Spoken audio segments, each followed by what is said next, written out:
when they are consuming your minds and your thoughts and your dreams, from the angels to the demons and to the mysteries unseen, there is no need to worry. There is no need for dread. It's just time to discuss the thing at the foot of the bed.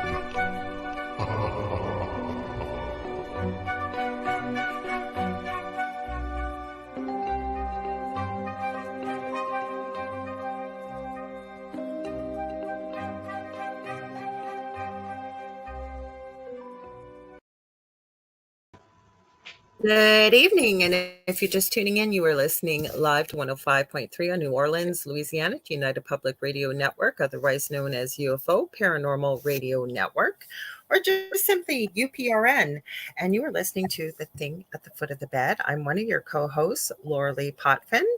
I'm going to let you know we were a little bit late starting. We've been having a few technical difficulties, so mostly on my end. So if anything goes on with the show, we disappear, whatever happens, we'll be right back. I want you to hang in there. Now, I may have to disappear off and on. Hello, Sandra. And Dave's going to hold down the fort. Good, Dave. That's my co-host. I'm going to introduce him. So I want to tell you another big announcement. We are moving to a new time. And we're not moving again after this, I promise. It's going to help even more with more friends joining us live tonight, or like tonight. It's going to be from 7 p.m. to 9 p.m. Eastern Standard Time. And we'll have the amazing Thursday night show, one of our biggest hosts on the network, the show The Outer Realm with Michelle DeRoche and Amelia Pisano. They also have their Wednesday night show, same name, same time. So we're very lucky to be in that spot. I want to give it a huge thank you. So I am a Canadian clairvoyant medium, crystal Reiki energy healer, Akashic Records practitioner, spiritual teacher and mentor, and a registered nurse. And I'm going to turn it over to my amazing co-host and good friend, David Hanzel. Dave, take it away. Hi, everybody. My name is David Hanzel. I'm a spiritual medium and pretty much almost the same things that Lorilei is, except for the fact I am not a nurse at all, not even close. I couldn't tell you anything. I couldn't tell you how to fix a hangnail. That's just the way that goes. But today, me and Lorilei always kind of have little discussions here and there. And we couldn't remember what we talked about last week because we talked about so many things. But I had a strange day, Lorilei. I was doing a lot of meditating today and a lot of stuff like that and talking, and I had talked to the other side and my guys about animals, about disciplining animals. I had also talked about cryptids and especially Bigfoot and other ones as well. But it was, I guess what you could say is they were giving me, I'm going to call it a theory for now. And the reason I'm calling it a theory is because I don't have anything evidential to give you. Okay. And, let's be fair. Nobody wants a liar. So I'm just going to tell you what I know and what they said to me. So Lorilei, we know, me and Lorilei kind of both agree that Bigfoot, we'll concentrate on Bigfoot for now. Bigfoot, Yeti, and all that is pretty much an interdimensional cryptid. Yeah, I believe that. Yep. Mm-hmm. Which means that cryptid goes in and out of dimensions. So it's not flying down here in a spaceship, and it's not actually living in the woods full time. It's like popping into the woods. It's like coming through a portal, so to speak, is how I kind of see it. What do you think, Lorilei? I do. Well, actually, when you were talking, I was thinking because, I'm always turning something on when I'm not doing resin or creating or what have you. So I wasn't looking for it, but it showed up. And I was telling Dave about some of the cool stuff I was watching and listening to as well. But this has to do with cryptids and the paranormal. And it's a channel called Donovan Dread. And I don't know. I think they're related and might be married. I don't think they're brother and sister, but her channel is Lilith Dread. And what they do is they read people's stories of the strange, unusual things they encounter, like Bigfoot, like aliens, like Dogman, like Mothman, like all of these things. Now, usually what it is, it's a 2-hour, because it seems like they do, especially Donovan does like about an 18-minute clip, and it's a voiceover with a lot of B-roll. For those of you that don't know what B-roll is, it is just filler in the background, so you're not looking at a black screen. So they put them all together, but I notice in some of the shorter clips he actually features some of the pictures. But with Bigfoot, yes, it seems like Bigfoot just appears and then it doesn't appear. And it always seems, I've almost come to expect this. I'll say I'm stealing this saying from one of my favorite YouTubers, Nuke's Top 5. And they end up, the videos are always kind of blurry or potato quality, as he calls them. And, it's kind of hard to see. And I think it's because they're interdimensional. I think they choose to be around let people see them, and then they're gone. And it seems like that, doesn't it? Right? Like they just blink and then it seems like they're gone. Mm-hmm. It does. It seems like that, actually, not just with the Bigfoots and other cryptids, but I hello, know. Jane. Greetings back Hi, to Central. Jay. Not just the cryptids, but also any other life forms, as far as extraterrestrials, etc. They're not always coming from someplace. They're coming from a dimension. Now, I was talking to my guides, and you can let me know how you feel about this and add to it. So I was asking them about Bigfoot and concentrating and listening. And so this is something I know. So as we are going through our lives, we're literally always switching dimensions. So let's say I say, I want to have this certain job all the time, and that's always in my mind, and I'm going to have that job, and I'm always thinking about that job. And as I'm going, I'm actually switching dimensions to get closer to the dimension, or the earth dimension, where I'm actually in that job, because everything we want and we think about is actually happening. We just have to slide over dimensions to get to it. Well, I think that they were telling me that Bigfoot, let's say, or most of the Yetis and all that, actually did originate on Earth at some point. Maybe didn't originate here, but they lived here and were a species here, and they're the higher species here. So most of the Bigfoot now have always are very intelligent. They're actually more intelligent than we are in a different way. We might have some technology things, but they have other things. Now, there is a dimension where it is all Bigfoot, where Bigfoot would be the ruler, or have dominion like humans do on this planet. So they've learned how to travel dimensions, so they can come visit this dimension where we're the rulers and observe us back and forth. So I think that's what Bigfoot is literally doing, is observing herself. I haven't done enough research to find out, but I mean, how many deer carcasses or animal carcasses have they found where they know that a Bigfoot ate it? Because if they knew that, they could take something, DNA, from that carcass or that animal and get a little bit more proof, but nobody's doing that. And that maybe that's because they're not eating that. They're not eating animals. They don't come here to eat an animal. They come here strictly to observe. And I think they're quite curious. It might be why the rock's throwing. It might just be too a way they're communicating. Their hello might be throwing a rock at you. If all we know, hi, Lorilei, whoa, throw rock. No, okay. So I got a question for you though, because you hear other people's stories, and I have to admit, when you start thinking logically and critically, like you, I have heard certain people, depending on the color of the fur of the supposed Sasquatch or Bigfoot, that there's a family of them. There's been people complaining. I've seen stories of their Bigfoot terrorizing them, living out in the country. Now, the cameras always seem to be strategically placed, but there have been people claiming of this, and you can see their doorbell camera or security camera footage. Now, again, potato quality, kind of blurry, kind of not too clear to see.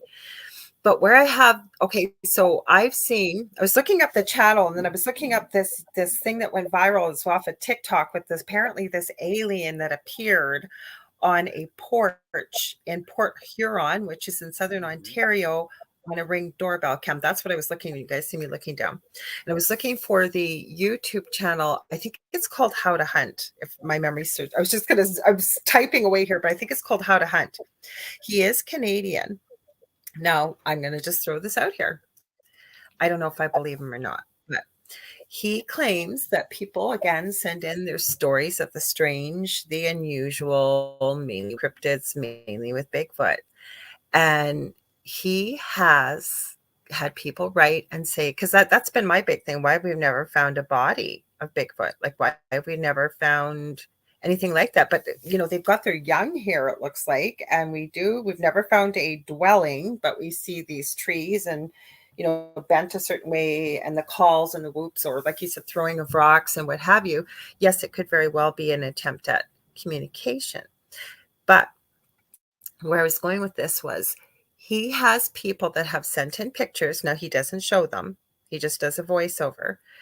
But he says they've accidentally shot Bigfoots. And so when they call law enforcement and what have you, now this is something this guy said on his channel. He is Canadian, by the way, as well. I think he's in British Columbia, which is prime area for Bigfoot sightings, just like where I live in northwestern Ontario. And you were from Wisconsin when you grew up, Dave, so you know what Bigfoot country looks like. And he says, the guy, and it's not just been one letter coming in, this has been from numerous people, that when they've accidentally, say, hit a Bigfoot or killed a Bigfoot, that the authorities show up and they have a number to call, and somebody from the alphabet soup organizations, if you will, shows up and removes the body. I don't know. Have you heard of that? Mm-hmm. I've heard things around there, and you know what? It's hard. I'm not going to sit here and deny it or say that it's not true, because of the fact I'm not an avid. I have not somebody who is constantly on Bigfoot. I mean, interdimensionally, I like to speak energy and so on and so forth. But I suppose just like everybody else, there's always a polar opposite of something. So we could have humans. We have humans who aren't that great. We have some humans out there who would rather kill the Bigfoot to study it. And then we have other humans out there that says, no, don't kill it, capture it, or try to speak to it, or do something to get the information. And Bigfoots could be the same way. There might be Bigfoots going, hey, don't hurt them, just study them and see what they're doing. And then those Bigfoots might be saying, well, I don't want to because they're mean and they're throwing guns at us, so we're going to do something back at them. I don't know. I mean, it might sound far-fetched. I know this might sound weird to some people, but I truly believe that this cryptid does exist. I know. Oh, yeah, absolutely. Mm-hmm. Yeah. And so, but it's just us. All we can really do, I suppose, is just kind of guess, make a somewhat educated guess as to what's actually happening. But I thought it was pretty cool when they told me that they are dimensionally coming from their dimension into ours, and they actually live on a dimension that's like Earth too as well. So they have the trees and stuff, and they're coming over. As far as the houses go, maybe they have sleepovers. I mean, maybe they stay here a little or maybe longer. They're underground. I never considered that, Dave. Like maybe they're underground, like you just said. Sorry, I'm grabbing a pen. So maybe someplace else. Maybe some of them are in a place that's not so sustainable for them now, so they're coming back here again. We don't know.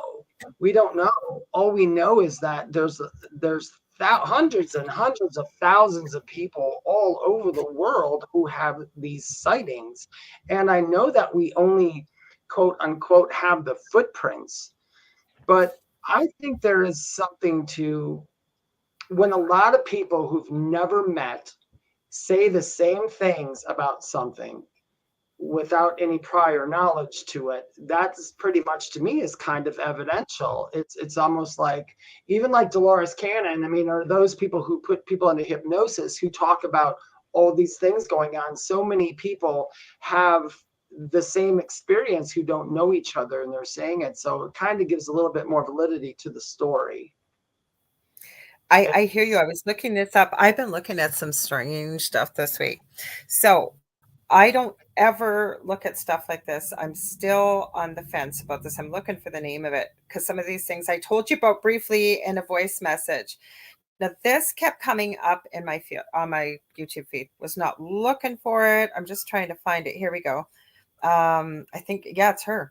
So there was this channel that kept coming up by Dani Henderson. Dani is Dani, and she appears to be British. And what this says, this was posted 3 days ago, so it's on YouTube. And the name of the episode is called "Rescuer of Children," off planet therapist Melanie Charret says reports with Elena Denan and Danny Henderson. So at first I'm listening to this, and then there's a few things that started catching me. Now, the interesting part is if you don't speak French, it's a bit frustrating because as she says it, Melanie, only speaks French, and the third woman helps translate with a heavy French accent. Well, the host, who's British, asks the questions. Now, it was fascinating, and the reason I'm bringing it up because it kind of works this into some strange and unusual stuff. So Melanie and her husband apparently, and she was talking about, she didn't know what a shuttle was. I forget what they called it, but they're on board this huge ship, and she was talking about humans are being abducted, and got into a bit of her story, and she got very emotional. And I believe when she was 4 years old, and she was talking about what's on the moon. I didn't tell you all this stuff before. I didn't have time to tell you all this stuff. And she apparently was abducted, Melanie, as a little girl. And she, I guess, was put on the moon as a slave to work, she said. I know it's going to sound strange, guys, but that's why it's called the thing at the foot of the bed. We talk about the strange, unusual. Anyways, she was rescued. And she also talked about, please forgive me because I'm going to get it wrong, about the type of soul or being, I guess she is. I'm seeing if the words are in here. But anyways, I guess before she came into this particular lifetime, there are certain souls that come down, and she called it, they fractalize, if you will, and they put a piece in each one, but they're from intergalactic beings. The whole reason why I'm mentioning this is she was talking about things like when she was rescued, like she had been 4 years old, and they had the technology, now just putting it out there, weird, strange, okay, that they could age regress her back to 4 years of age. But when she woke up in the morning, it was like she had been gone overnight. She just went to bed. Her parents had no idea what happened to her. So she gets into all of this stuff. But what really freaked me out, because sometimes you wonder about these interdimensional beings. I know it was a long story. Sorry, guys. Long story, but she was talking about sort of what you said about human beings being mean. And she said they have run into half human, half animal. There was one in particular that was porcupine, half human, because I guess, like, it's quite a story. Look it up yourself. I'm not doing it justice. It's very fascinating. Now, I can't say I necessarily believe it, but it was interesting to hear somebody's perspective. I believe she believes she's telling the truth. And I guess this is the first time she's ever come up with her story about this and the work that they do. And I had a lot of questions. Well, how do you know where to find these kids that need to be rescued, apparently out in the galaxy, and they're all different races? And so she, like I said, it's a really fascinating story. So if you can put up with the translation a little bit, I speak French, so I could understand, but fascinating story. But my whole point is, most of these, say, hybrid, half human, half whatever, don't want to come here because they said the same thing. They keep hearing about how mean humans are and the awful things they do. And could we argue? And I'm sorry I was so long about it, but I think it's important to mention this because I think we're mean. Not everybody, but imagine how we look to other races that are more evolved, or like Bigfoot, or what have you, because Oh they yeah. know. Mhm. No, absolutely. I agree because I mean, to some, not just Bigfoot, any other cryptids or Yeah. ETs, who see us for the first time or experience what we're doing, human beings are fascinating to them because of the fact that so many of us are Mhm. on the mean spectrum. We come in here with this veil of forgetfulness. We forget that all these things exist. Some people refuse to remember it, which is fine. It's their path. But when other beings see how human beings act towards one another, they're like, oh, look at that. Who is Okay, so that? this is off a video. Now, somebody put red in here to say that that it was Photoshop. They think, I don't know, I couldn't see what they were talking about. I watched it 30 times, but they did have a point. If this is from a Ring doorbell camera, where's the rest of the video? You guys can find this on TikTok, whatever. They were right. But you know what my biggest thing was? Think about it. Anytime we've seen pictures of supposed ET and stuff, they're kind of fuzzy because of the EMF, right? The electromagnetic frequency and what have you. When you see It, this video, clear as day. Mhm.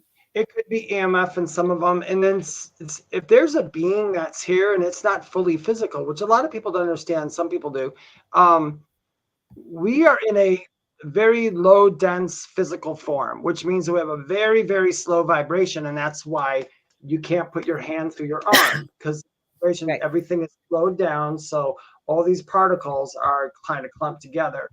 A being from someplace else who, if they have the capacity of time travel, if they have the capacity to go from dimension to dimension, then they probably are not completely physical. They are probably 4D or 5D and are bouncing back and forth. If we are 3D, you are solid. Your desk is solid. My phone is 3D, so it is solid. Now, if somebody from the fourth or fifth dimension came in here, they would probably be able to pass their hand through there because their molecules would break apart, and that's how they can go through. So maybe these beings are, maybe that could be why they're blurry as well, as we're seeing the etheric body of them and not their solid physical body, you know? So that's kind of strange. It is kind of strange. And, you know, to go back to the cryptids too for a minute, Mothman. If I can talk about Mothman. No, I was hoping, because that's where I was going to go. Is David and I are always on the same page, and then lots of times we get so busy we don't get time to connect till either Wednesday night or Thursdays. And without fail, during the week, we've been watching either the same stuff or we've been dealing with the same stuff every week, almost practically. Right, Dave? Go ahead. Sorry, yes. Now, I had asked my guides about Mothman, and this is what they told me. You believe it, don't believe it, it's totally up to you. And like I said, I can't validate it because I have nothing to base it off of except for what I've heard. But I've heard them say this to me over and over, even as a child, especially Mothman.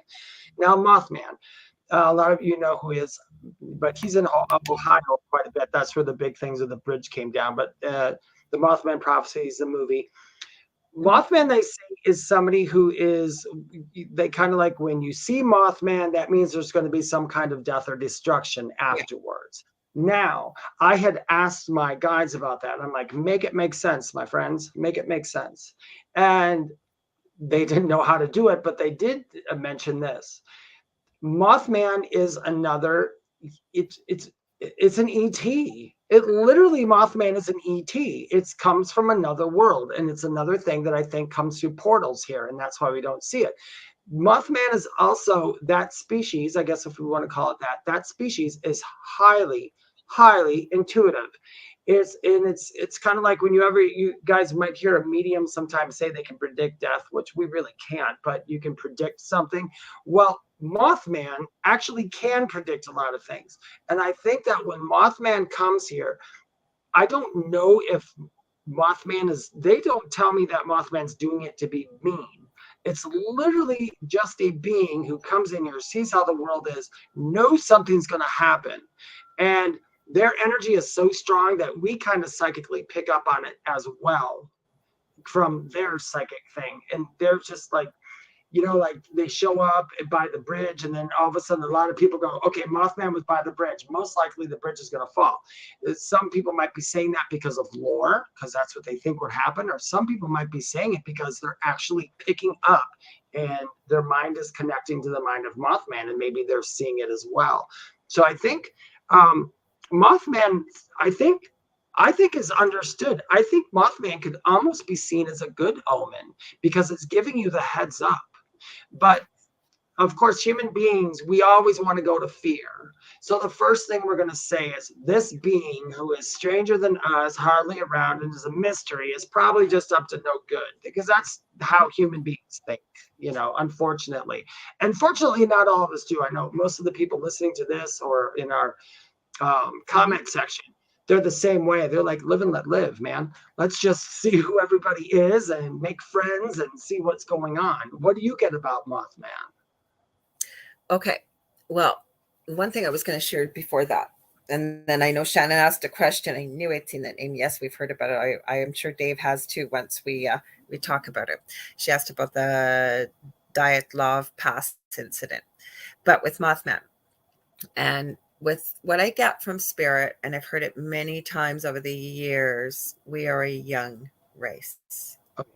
That But lately, I've been hearing from people that channel through near-death experiences, ran into somebody we may get to tonight about actually remembers before he incarnated and then during the into this lifetime, the pregnancy with his mother, the whole bit about being a soul was fascinating. Some of the information, and including somebody else had a near-death experience that they had been no breathing, no heartbeat for so long their body had gone cold, and they're here to talk about it. Fascinating.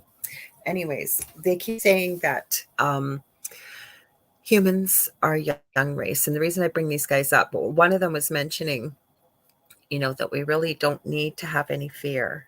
We really, really don't. Because as many of us have said on this network, also probably on our show, I know we have probably at some time, is we're basically an everlasting soul, right? And we're just having a human experience at this time. Now with Mothman, before I go to Mothman, the other thing that they added that I think is important to hear was I've heard so much recently from different people and different things I've been watching, how other beings, because we're not alone, look upon people that choose to come to Earth. And that's where the guy that remembers the birth experience was really talking about this and how much courage it takes. So everybody listening to this, or anybody you share it with, or anybody in the replay, each one of you had so much courage to make the choice to come here in this heavy, dense, fragile body, and you come in with complete amnesia of who you are and why you're here. So we are really admired, although we're a young race and we can be very violent. And the violence is very puzzling to anybody else from the outside looking in. With Mothman, sorry, I wanted to add that. With Mothman, I have a few theories. Now, the reason why he's an omen of bad luck, as I understand it, many people were seeing him, and there was a massive bridge collapse before one time when he was seen. Please forgive me, Dave, I can't remember. Is it New Jersey where he was, or New York? Ohio. Yeah, it was somewhere there. And so the story started now. Anytime somebody sees him, that he's an omen of bad luck. It almost reminds me of the game of telephone. I have considered a couple of theories with Mothman, because depending on who sees him, again, back in Donovan Dread, we hear lots of stories about what sounds like Mothman. Nobody's ever reported being hurt by these beings, by the way, either. Dogman, Mothman, very scary, very terrifying. But I haven't, mind you, they could just be censoring too, right? You never know. They maybe are putting those stories in there. But Mothman, I've gone between, was he an experiment?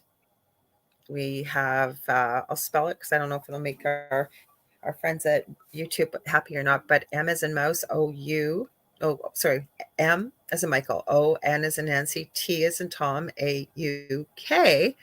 They've had quite a bit of an experimentation going on there. Apparently the TV series Stranger Things is based on what went on there. So is he an experiment? Because people, depending on who reports it, he looks like he's got the body of a man, or half man, and then the giant wings, and then the eyes, and then sometimes people just see a shadow. Is he a tulpa? Like, meaning that there's a collective energy there that people believe in this, and so many people have seen that it continues to live on?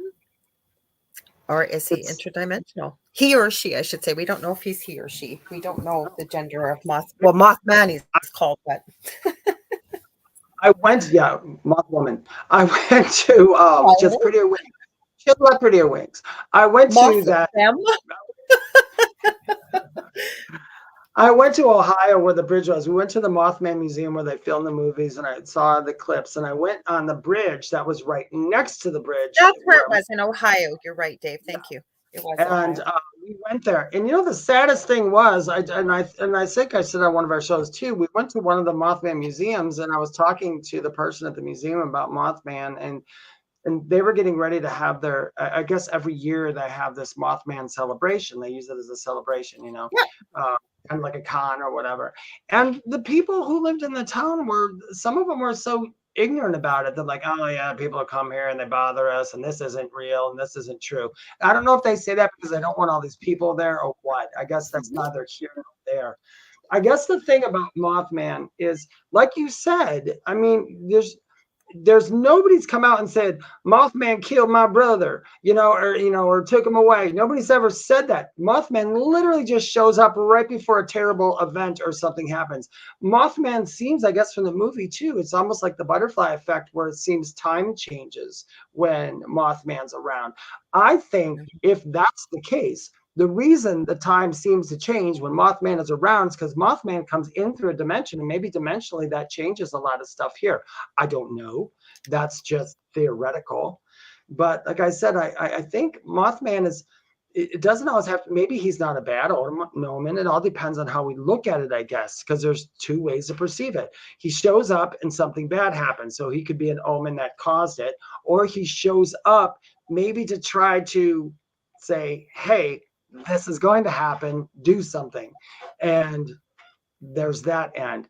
It's really hard to say. I don't know. I would love to do more research on Mothman, although there's more sightings of Bigfoot and Dogman than there are Mothman, but that could be too, because tulpa-wise, no one's concentrating on it. Well, hang on, I'm gonna back up a bit there, because I love what you said there, because you know what, you're right. I think it's the way we perceive things, because people could be saying it's an omen, but what if it's a good thing? Like Mothman shows up to give you future warning of something impending. Take care, take heed, be careful. Right? Instead of looking at it like, oh my God, it's an omen. Right? I think it's all about perception. But there's a series on YouTube again. Was not looking for this. It kept showing up and showing up and showing up in my feed on YouTube. And I was like, what is this? And I believe it's a reality TV show. It's not reality TV. Sorry. It's an independent filmmaker. And I forget what his connections were. And I want to say Kentucky. I could be wrong, because I think there was a little bit of mixing in with Ohio, and it's following this one family. And they believe that the daughter, you watch her get baptized in the water. And again, did they add special effects? They might have, but you'd have to watch it to see what I'm talking about, because it's not like they had a big budget. You could see from watching it. Yeah. But there's a lot of stuff involved with Mothman, or possibly Mothman, and all these birds around. It's a fascinating story. There's a pastor involved with this, and I know some people that have been on here before. I think I've mentioned it once, or it might have been I forgot to mention I'm the host on the Angel Rock too on Monday nights here, same time, 6 to 8 p.m. Forgot to say that. Sorry, guys. So it could have been on the Angel Rock, but it was a really fascinating series. It was about 9 weeks long. And then a lot of bad things kept happening to people. Now, were a lot of bad things happening to people because of their perception, or they were expecting it? Or does Mothman, or like they were talking about these giant, massive bird, like they weren't sure, was it the Thunderbird or was it Mothman? But it sounded very much like Mothman. Is it because they expected it? They perceived it according to legend, that's why they were believing they were having bad luck, like they were almost manifesting it subconsciously? Yeah, who knows? I mean, that's not far-fetched at all. And anybody who's listening right now on the recorded, whether this is pre-recorded or you're watching it live or anything that you want to know about or see or experience in your lifetime that me and Lorilei talk about, all you have to do is put your focus on it and keep going towards it. Eventually you'll get something out of it. That's just how it works. Because once again, not to get off the subject, but we create our own reality. And that's why we're talking about perception right now, because our perception is our reality too. If, like me, I'm a very optimistic person, which, go figure. But since I'm so optimistic, I'm optimistic by nature. So my perception is always going to try to not be overly judgy on something. I'm going to try not to judge it in a bad way. That doesn't make anybody else bad who does it that way. That's just how my perception works. Now, let's read this comment here, because I brought it up my phone. Dave's reading my mind. Sorry, Shannon. Thanks for hanging in there. We want to give you a shout out and to everybody, but we understand there's a special little crew over there. We appreciate that you're listening and the wonderful thank you that you sent us. We knew you were off last week, Shannon. You'd mentioned that in your message. We want to thank you for that and for the group that you've amassed over there. I hope they're still able, because you joined us a bit late. So anybody joining us late, we will be moving to our new permanent time. We will not be moving past that on Thursday nights. So we are moving to 7 to 9 p.m. Eastern Standard Time. And like Dave said, if you can't catch us, there's always a video replay on YouTube, on the UFO Paranormal Radio Network's Facebook page, and anywhere where podcasts or talk radio are carried, you can hear us. Go ahead, Dave. Sorry. So Shannon writes here on the messages, have either of you heard of Diet, I can't say it, but it's Diet to Love Pass incident, and that's in Russia. Yes, I have heard of it. I have. And it's very, we'll see what we can come up with. We'll discuss it. But I'll read you guys who don't know what that is. I'm going to read you a little bit, if that's okay, Lorilei. Absolutely. Okay. Thanks, Dave. So this is a death of a whole group of campers or hikers. Okay. And it happened in February 1st and 2nd in 1959.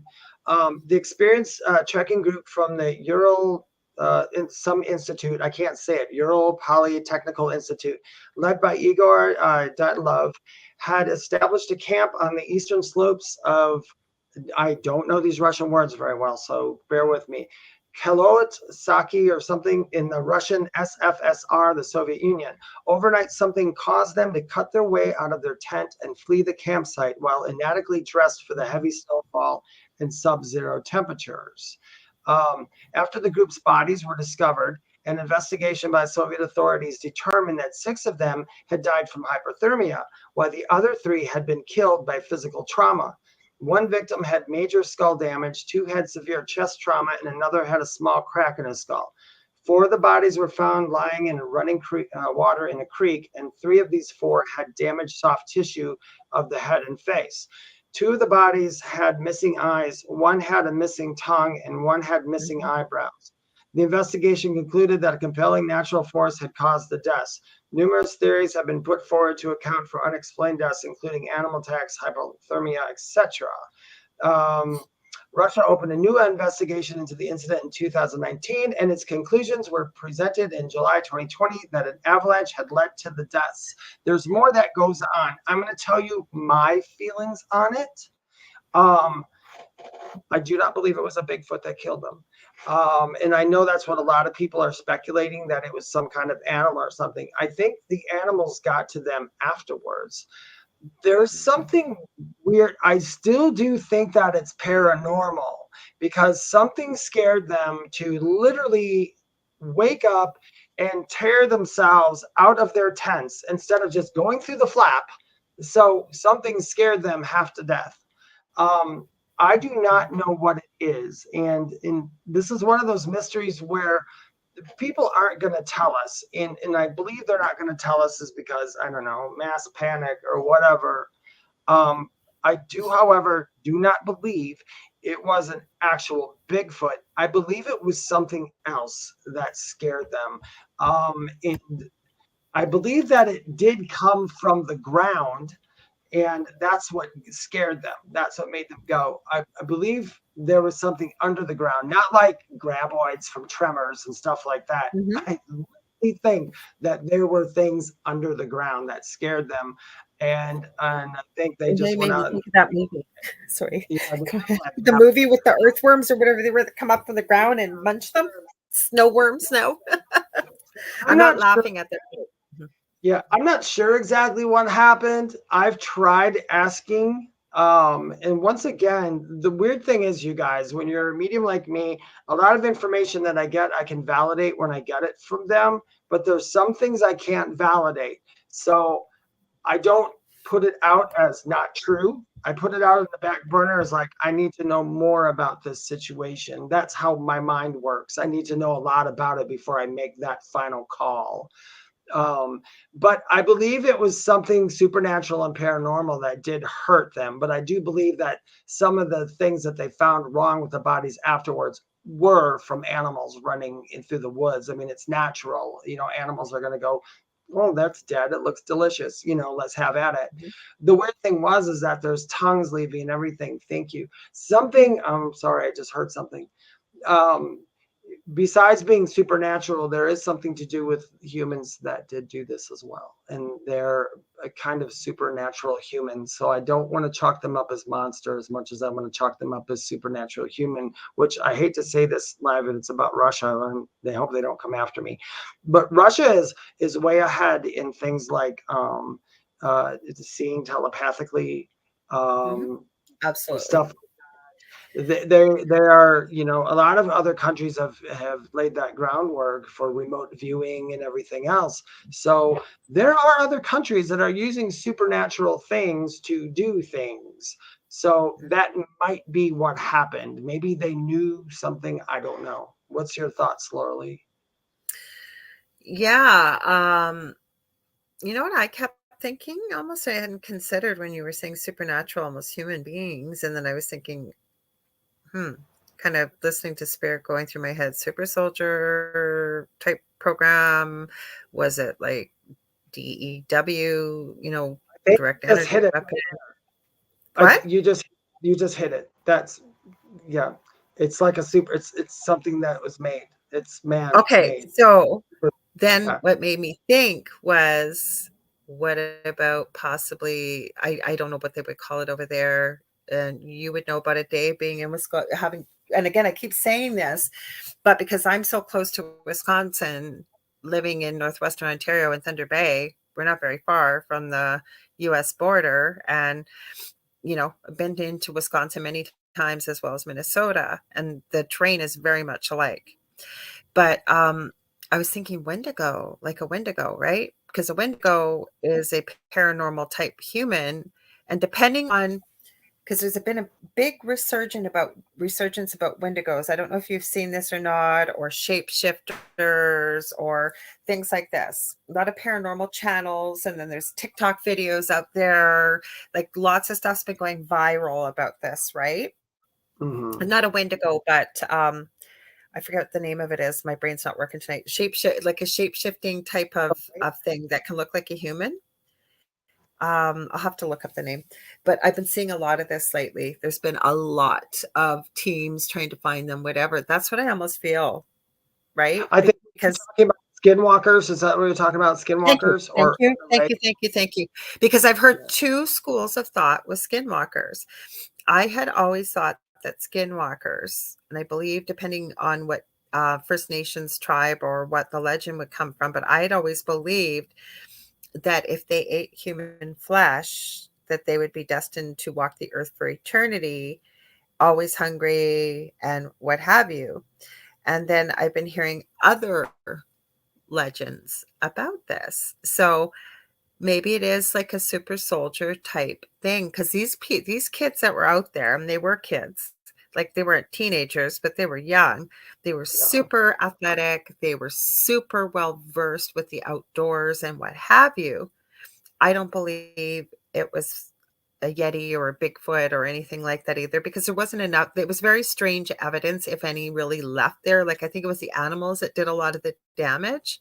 But I want to do a huge shout out because Shannon just said, and Sandra, you said, I remember hearing of this elsewhere, talking about the diet, I think it's Dyatlov Pass in Russia. She said the region is reputed to be like a gateway to hell or some other dangerous energy. Now, it could be maybe a Russian Bermuda Lake Triangle. But Shannon, you said, yes, the paranormal group is listening.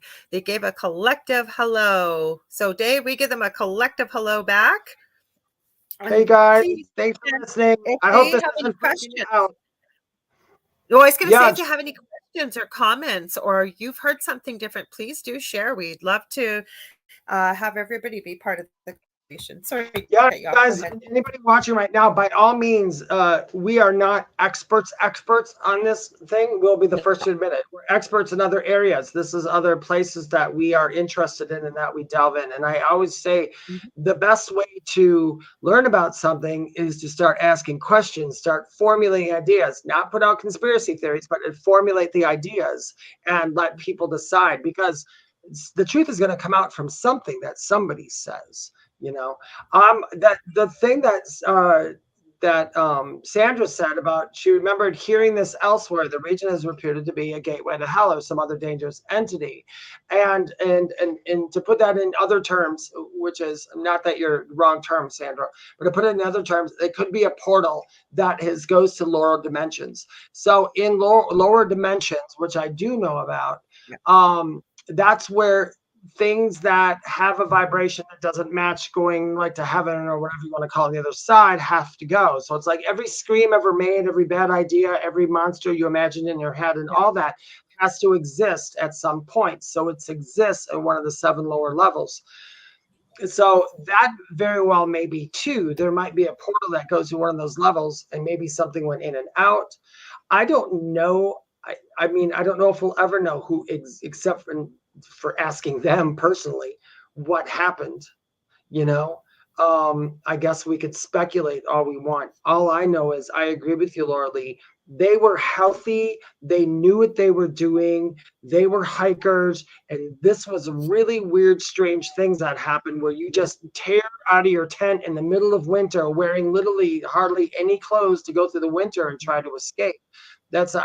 Most of us would like grab a handbag or something before we left there, did something, to run, or, threw your beanie or did something, but they didn't do anything. They left quickly, Mm-hmm.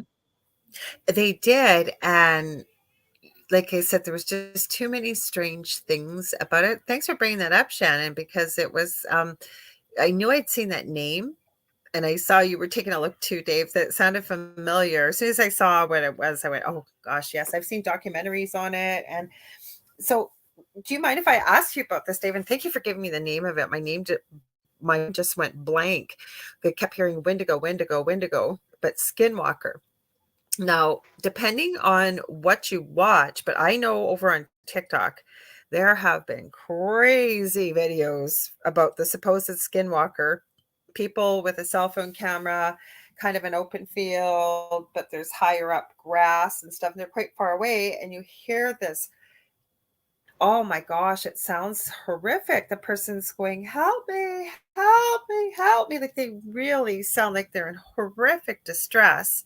So the person kind of blows up the camera lens, if you will, and focuses on them. And it's this human being, not in distress, screaming, taking the shape of one, if you will, walking. Oh, hello, baby. Hi, Angel. Now my dog thinks I'm talking to her. And then walking very strangely, if you will, like almost, I don't know what to call it, almost like The Walking Dead, if you will, off of TV, the zombie. It doesn't look like a zombie. And people are going, it's a skinwalker, it's a skinwalker. And yet you get into some of the legend and lore, with the Ojibwe tribes up here, and there's, some Cree and what have you, that depending on who you talk to, in the woods, and you can't whistle. If you whistle, and then sometimes you hear that for little people, like it's all over the place. So it's almost like playing the game telephone. It really is always, right? Where when it starts with something and with time and passing through people, something's added or something's changed. So I think what we're getting now, I don't know what your thoughts are, because people are focusing on this nonstop. I've seen so many videos on this. Yeah, it depends, skinwalkers. Okay, I'm going to read a definition of what a skinwalker is. So you guys don't know. The skinwalker has evolved throughout the years. It started out basically as, and I apologize to anybody who's a witch or anything watching. I'm not. That's the alternative definition. Thanks, Dave. Yeah. I'm not going to say anything bad about you at all. And I'm not. I'm just literally reading from a Wikipedia type thing. And it's basically the skinwalker was a witch who could turn themselves into an animal to do certain things. That's the Navajo meaning. Then there's another one. Not many are familiar with the creature that haunts Native American legend, and that's a skinwalker, and that's the Native American people. Some say they can only turn into animals. Some people say skinwalkers like make baby sounds or call out your name in the middle so they can come get you, so on and so forth. I don't believe that is a true skinwalker. I think there's another name for that kind of person. Although also, everybody, I know on TikTok, it annoyed me because everybody saw a skinwalker and everybody made a fake video about a skinwalker. And that's kind of makes it hard for the rest of us who really want to find out what this thing is and what it does. I do believe, and I know this sounds crazy, I do believe that in the past, there have been medicine people and there have been shamans and there have been native people who actually could at some point transition to appear as something that they are not. That's probably the best way to put it. So it's not saying that they actually turn into a wolf or something like that, but they have the capacity to metamorphosize or have you see that from your perception, because our perception can be changed. And I mean, then to talk and to bring ghosts and stuff into it, when people are doing investigations sometimes too, a a spirit, because they're in spirit and they no longer have to stick to a particular form, can change to look like something else. And I think there could be a spirit that's like, hey, I don't like these people in this house. I'm going to appear as something that I know will upset them or scare them or do something. So I think that they could change into that. I think skinwalkers might be able to do the same thing. I don't know the whole lore or legend of skinwalkers and how many people, I don't know if there's any reports like with Bigfoot and anything else that a skinwalker killed all these people or did all these things. But that's kind of what I know about skinwalkers. I think skinwalkers are more real than anything. I just think that we have to use our judgment when we're listening to stories and watching it and really think about it first. Because like the rake and the reaper and all that, I think those are tulpas. I do too. Slender Man, I believe, is a tulpa. Okay, I gotta ask you. I don't even know what they're called. They were given a name. I remember when I saw these years ago, I just about fell off my chair, and they looked like they were caught on a security camera. It looked like a triangle with no top, if you will, just legs, long legs, walking. What? Yes, I love those things. I've And then had the little ones with them, like, would you not die if you've seen those walking around? Like, there's no body, there's nothing, and they're just like walking, and you're yes, like, and doo, doo, doo, doo, doo, it's doo, hard to doo. tell. And it's hard. I mean, I've seen some videos that people put out where I'm like, okay, that's noticeably they faked that one. Yeah. But then there are ones that people have looked at, and even I've looked at over and over and said, I can't see where they're faking anything, and I have no freaking clue what that is. The weird thing, what I suggest to people is when you're looking up creatures, don't look at something that just happened. Go back through the archives. The reason I say that is because way back when we didn't have the technology to do the things we do now. It's very difficult nowadays, even for ghost hunters, mediums, anybody into all this, to get something solid because it's so easy to fake something very, very good. But then I think to myself too, if something's faked enough, does it manifest itself into being kind of like a tulpa would?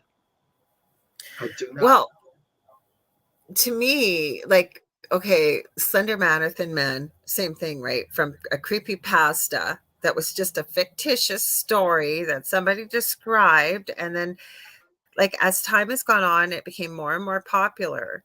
And one of the laws of the universe with energy, right, can neither be created nor destroyed, but transferred from one place to another.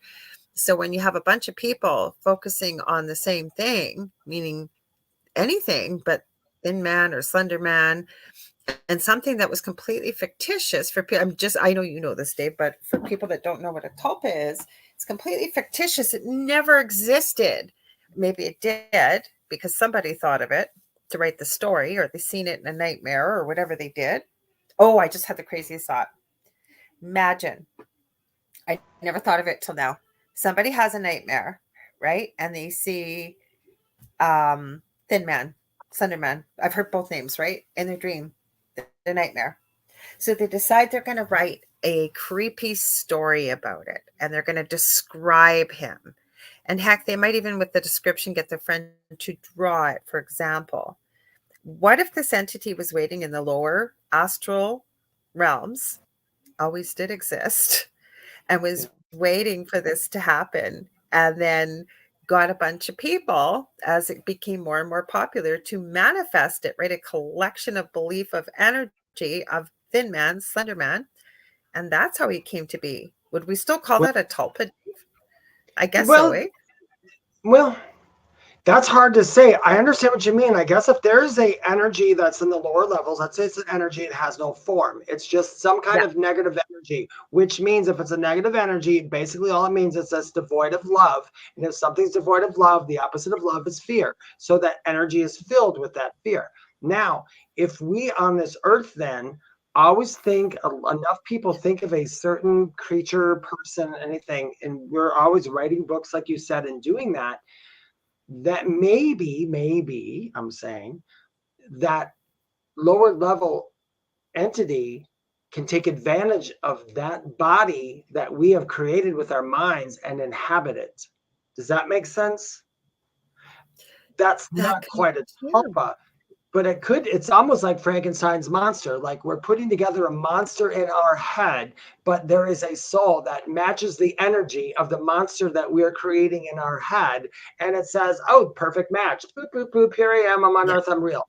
But a tulpa is basically, there's a story about a tulpa.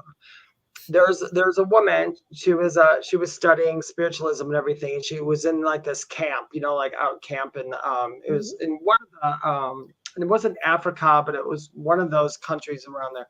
And they had this camp of probably about like 20, 30 people. They were investigating stuff in the woods and indigenous tribes. And there was a woman who she decided she was going to try to, because she heard about tulpas from the tribes. So she decided she wanted to create a tulpa. So she started writing down all these things about a little priest, a little short priest, about like 5'6", 5'7", looked like a monk, was bald, had the haircut. She said everything about it. She concentrated on it. She gave it a name. She gave it everything. And it's funny that the name of the tulpa was Dave Neal's, which is funny because my name is David Neal. It was David Neal or something like that was the name of the tulpa, the little monk. She kept creating this in her head. And it wasn't until some people came by to her one day and said, who is that little monk running around the village? And she's like, what little monk? She didn't realize it. And they're like, they've had sightings of this little monk. She had thought about it so hard and put so much work in it that it appeared. It appeared in other people's mindset. We have to agree on what to see. So all of us are on this earth right now. We have all collectively agreed that there's a Canada. We've collectively agreed there's a United States, there's mountains, there's the Leaning Tower of Pisa, that there's a Great Wall of China. We've all agreed to see these things. Therefore, they exist. Now there are people who never heard of those things. So in their minds, they don't exist. Okay. So tulpas are the same way. If enough people are all thinking about the same thing, maybe it becomes collectively something we all agree to start seeing. But I think maybe that could be like some of those energies we talked about. Maybe we create the shell, and maybe an entity can, for lack of a better word, possess it. Okay. Yeah, I would definitely. Jane, we're getting to your comment. Don't worry. No, I agree with you, Dave. Like so many things, like we're just talking about, like we never talked about this before we went on air, but these are the kind of conversations Dave and I have and have had over the years. That's why I said we should do a show because we do have these kind of conversations, right? But I think it's important to have conversations like this about anything because really, right? What's that? I said knowledge is power. Exactly. But I hadn't thought of the way you were explaining what you just explained. Can I argue with it? No. It could absolutely be true. I have a proverbial back shelf, I call it. So if somebody asks me something or shares something and they'll say, please don't think I'm crazy, or this is like beyond weird. And I always say, try me, because most of us, by the time we get to be around our age, Dave and I are almost the same age, you have many unusual, strange experiences, some more than others. but I don't know if it's in this field or what, Dave, but we get some pretty crazy stuff or stuff we've been through before. So anyways, if I don't have an answer and it resonates, like I don't feel into it and go, oh my God, no, no, like, no, it's crazy. Like there's no way, or you just know, you can feel like, no, there's no truth to this. I will put it back at the proverbial back shelf, as I call it, and it sits there. And invariably, every time, hi, angel, spirit brings, will bring the truth, bring some information, or the truth will always rise to the surface. Yeah, it I, always ends up. This is, folks, this I is what me and Lorilei, she's absolutely correct. We didn't talk about this beforehand, but these are the kind of conversations we have. I have these kind of yeah. conversations with my guides all the time because I'm always looking for some kind of input. Because once you get to a point in your life where you're quote unquote spiritually awakened, these are the kind of things that you think about. The world isn't always just cut and dry what you see with your physical eyes. There's so much that we don't know about that we can't see with our physical eyes. Like I had mentioned about the oceans. Did I mention that to you? I said we spent so much time not always looking in the sky, and we don't spend any time Oh, looking in the yeah. Yeah, you did. Yeah, you did. Yep. yeah, and there's so much thing in the oceans, and then we know stuff could exist in the ocean. Maybe there's something, a treaty stopping us from looking, and that's why I don't know. That's more kind of out there conspiracy wise. But let's read what Jane E. Walker says Yeah. here. Go ahead. She's Go been. ahead. Okay, Janie Walker says, re Bigfoot. And hi, Ian. He says, hi, all. Hi, Facebook Ian. user, we can't see your name, so I'm not sure who you are, but I've seen some of your comments here we'll try to get to. Okay, Jane, re Bigfoot. I highly recommend the spiritual book by Kewani Lapsaritis. Oh boy, I can't believe I said that one. I won't say that 3 times fast. And it's called The Sasquatch People and Their Interdimensional Connection. Oh, cool. There's an animal communicator mentioned in this book, Kathleen Jones, who lives in Oregon and has been in communication with Bigfoot for years. Lots of dots connected. Now, before Dave comments on that, I'm going to add very quickly, Lori, I believe it's Wilson. I've mentioned it before. She does remote viewing. She had no interest in Bigfoot in any way, shape, or form. And there's somebody by the name of Connie Willis that does a podcast, I believe. I think she might go on Coast to Coast AM now. Anyways, years ago, she got Lori, who has an 87% accuracy rate, and Lori had no interest in Bigfoot. It was Connie who had asked her to do this. She remote viewed, I believe she referred to him as like a grandfather type Bigfoot, and she was astounded. Like she drew pictures and stuff of it. Lori did, and like she said, I commented on the smell because she'd written down everything, obviously, kind of like a story from her experience.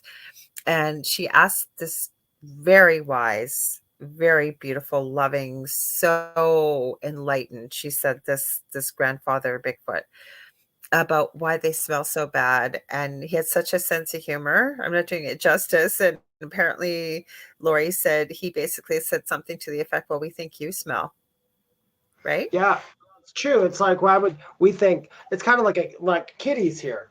Like kitties will Yeah. have a tuna breath. They'll be like, ew, that smells. But yeah, the cat will Yeah. walk up to another cat and put their nose in there on the other one's butt, and it doesn't bother them at Yeah. all. So it is subjective. It's however, once again, perception. A Bigfoot might be perceiving as we smell just fine. Y'all smell terrible. Yeah. So it could be like that. If anybody has a good ability to speak to some of the cryptids and even ETs, I'm going to say animal communicators, probably will do very well. The reason I say that is not being biased because I'm an animal communicator at times, is because of the fact connecting and listening to animals is different than connecting and listening to the human people or a human soul. We have so many extra emotions and so many extra things to go through that are different, but an animal communicator, they cut right through it. I mean, The animal communication is it's this picture. This is what it is. If a dog comes in, he says, this is what I looked like. This is the ball I played with. This is how it was. And they'll show you pictures and you got it. You just don't have to understand it. I think that's why it'd be easier to communicate with that race, because I think animals are, I don't know. When people say we have dominion over animals, that's the funniest thing I ever heard in my entire life, because of the fact we don't have dominion over animals. We're just the Anything. ones.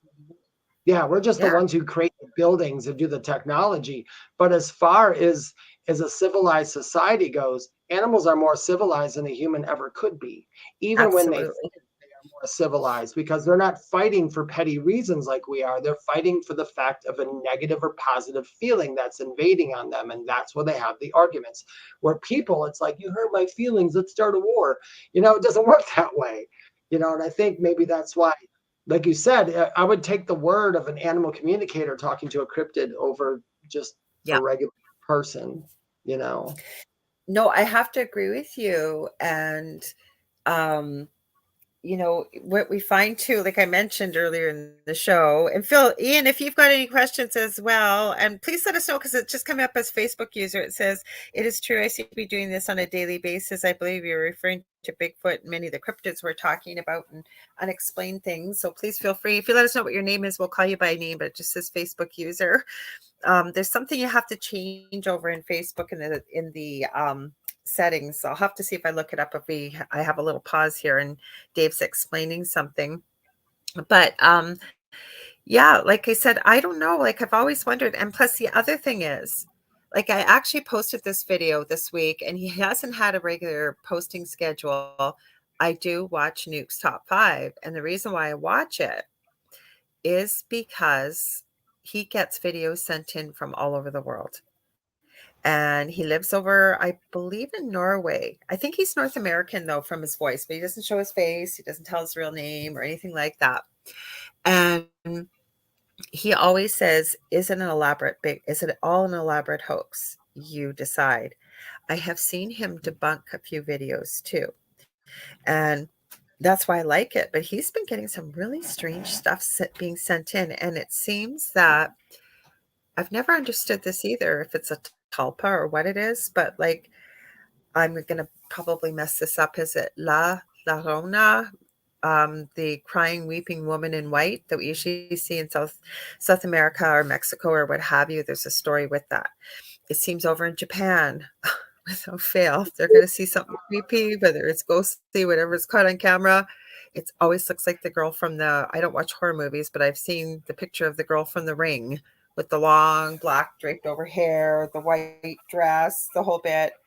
Seem to see Are they supposed to be kind of like the Banshee? I don't know. Well, the Banshee's like an omen. If you hear the cry of the Banshee, right, you know that death is upon you.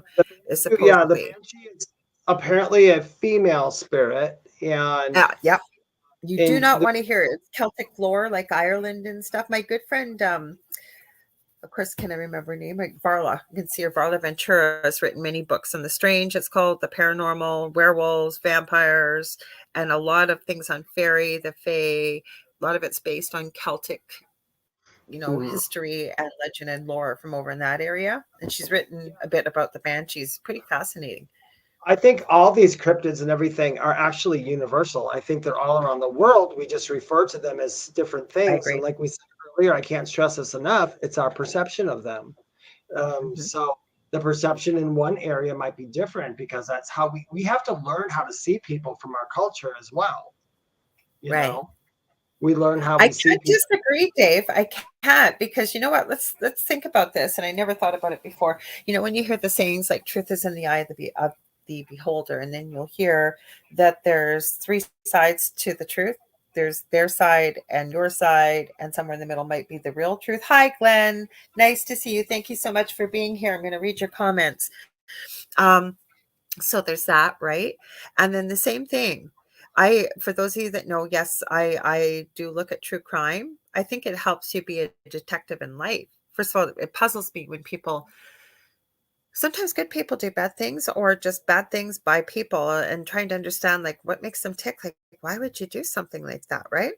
But I think we can use it in all aspects of our life. So it helps me sort of question what's going on, what I'm seeing, what have you. So I don't know where they all come from. I always say, we'll know where all the answers are. And even though we're connected with spirit is when we go back home ourselves, whatever people want to call that or what that looks like. Yeah, we know most of it, but actually the funny thing is even after that, we don't know all of it either, because it depends on what level of knowledge you are when you go back, which is a whole nother show. It's a whole nother show. Yeah. But yeah, let's go to Glenn. Glenn says, my name is Glenn Allen. Hi, Glenn. Nice to meet you. And I was actually talking about David explaining of the tulpa. And the question before that was, it is true, I seem to be doing this on a daily basis. So Glenn, you're like always thinking and talking and creating in your head. That's Glenn because, here. Yeah. In creating and everything, if that's what you're saying you're doing, I know I do it as well all the time. Sometimes I like stop myself. I'm like, David, quit saying that because it's going to end up being real. But we do that. I mean, that's literally how we go through life. If people, I always tell people, remember who you are, because you have the ability to create, you have the ability to manifest. And if you get enough people in, when two people come together or more, I mean, you can do some amazing things just by thinking. And I think that's where some of those weirder tulpas come from. I don't want to call them weird, but like the rage Unusual. and the unusual. Yeah, because I don't even care if somebody calls me weird. Oh, I got a question for you. I've never asked you. I know I haven't. I'm getting all excited. Okay, Dave, what are your thoughts? Where do you think black-eyed kids come from? And what's What? with them? Like, what's with the legend about them? The black-eyed kids? Have you heard I about them? heard about that. I don't know enough about it. You know what? Okay, then let me enlighten you. Speak. We're really on the weird train tonight, guys. Strange train. Okay, so this seemed to start appearing sort of in the mid 80s. Okay, mid to late 80s. It could have been before that, but that's when you sort of started to see people talk about this. And what happens is, it seems like these children appear out of nowhere. They're very drably dressed. They're usually at the tween to young teen age. Sometimes there can be one, sometimes there's two or three. They have their heads down. They usually, like, teens will wear brand name clothing and stuff. These kids look like they're wearing hand-me-downs. And it's usually a very drab hoodie and, kind of just nondescript jeans and what have you. And they seem to show up out of nowhere. And like, I can't tell you the I've done all kinds of research on this. And what'll happen is they may show up at somebody's house. They may show up outside your car door. It could be anywhere where you might be. But the main thing is, you'll understand in a minute why I say this, but they need to be granted entrance. So as they show up, they might be knocking on your door, or you might see them out wandering around, these kids basically at 3 a.m. And as they get closer to wherever the person is, the person starts to get filled with this absolute dread. Okay. And these kids get more and more insistent. They'll say, can we use your phone? Can we come in and use your phone? My mom was supposed to pick us up. We were at the mall and she hasn't shown up, so we need to call someone else. And they get more and more insistent, and they get very angry, it sounds like, where every single person in account I have read, that people say there is almost this horrific rising terror, like something awful is going to happen. Then they said a few people have said they've caught themselves, like almost like they're being made to open the door, and then like, what the heck, I'm not opening the door. Every time they call the police, sorry, allergies got stuffed up nose. Every time they call the police, by the time the police get there, these kids have gone. But the creepiest thing is, what freaks people out, never mind the feelings I described, the kids have always had their heads down, but as they start to get more insistent and angry, and they have to be invited in, this is a crazy thing, and they look up, their eyes are completely black. And so my has always been, hang on, what if somebody lets them in? Because people apparently don't let them in. The few people that have gotten very ill, radiation burns, all kinds of things. Go ahead, Dave.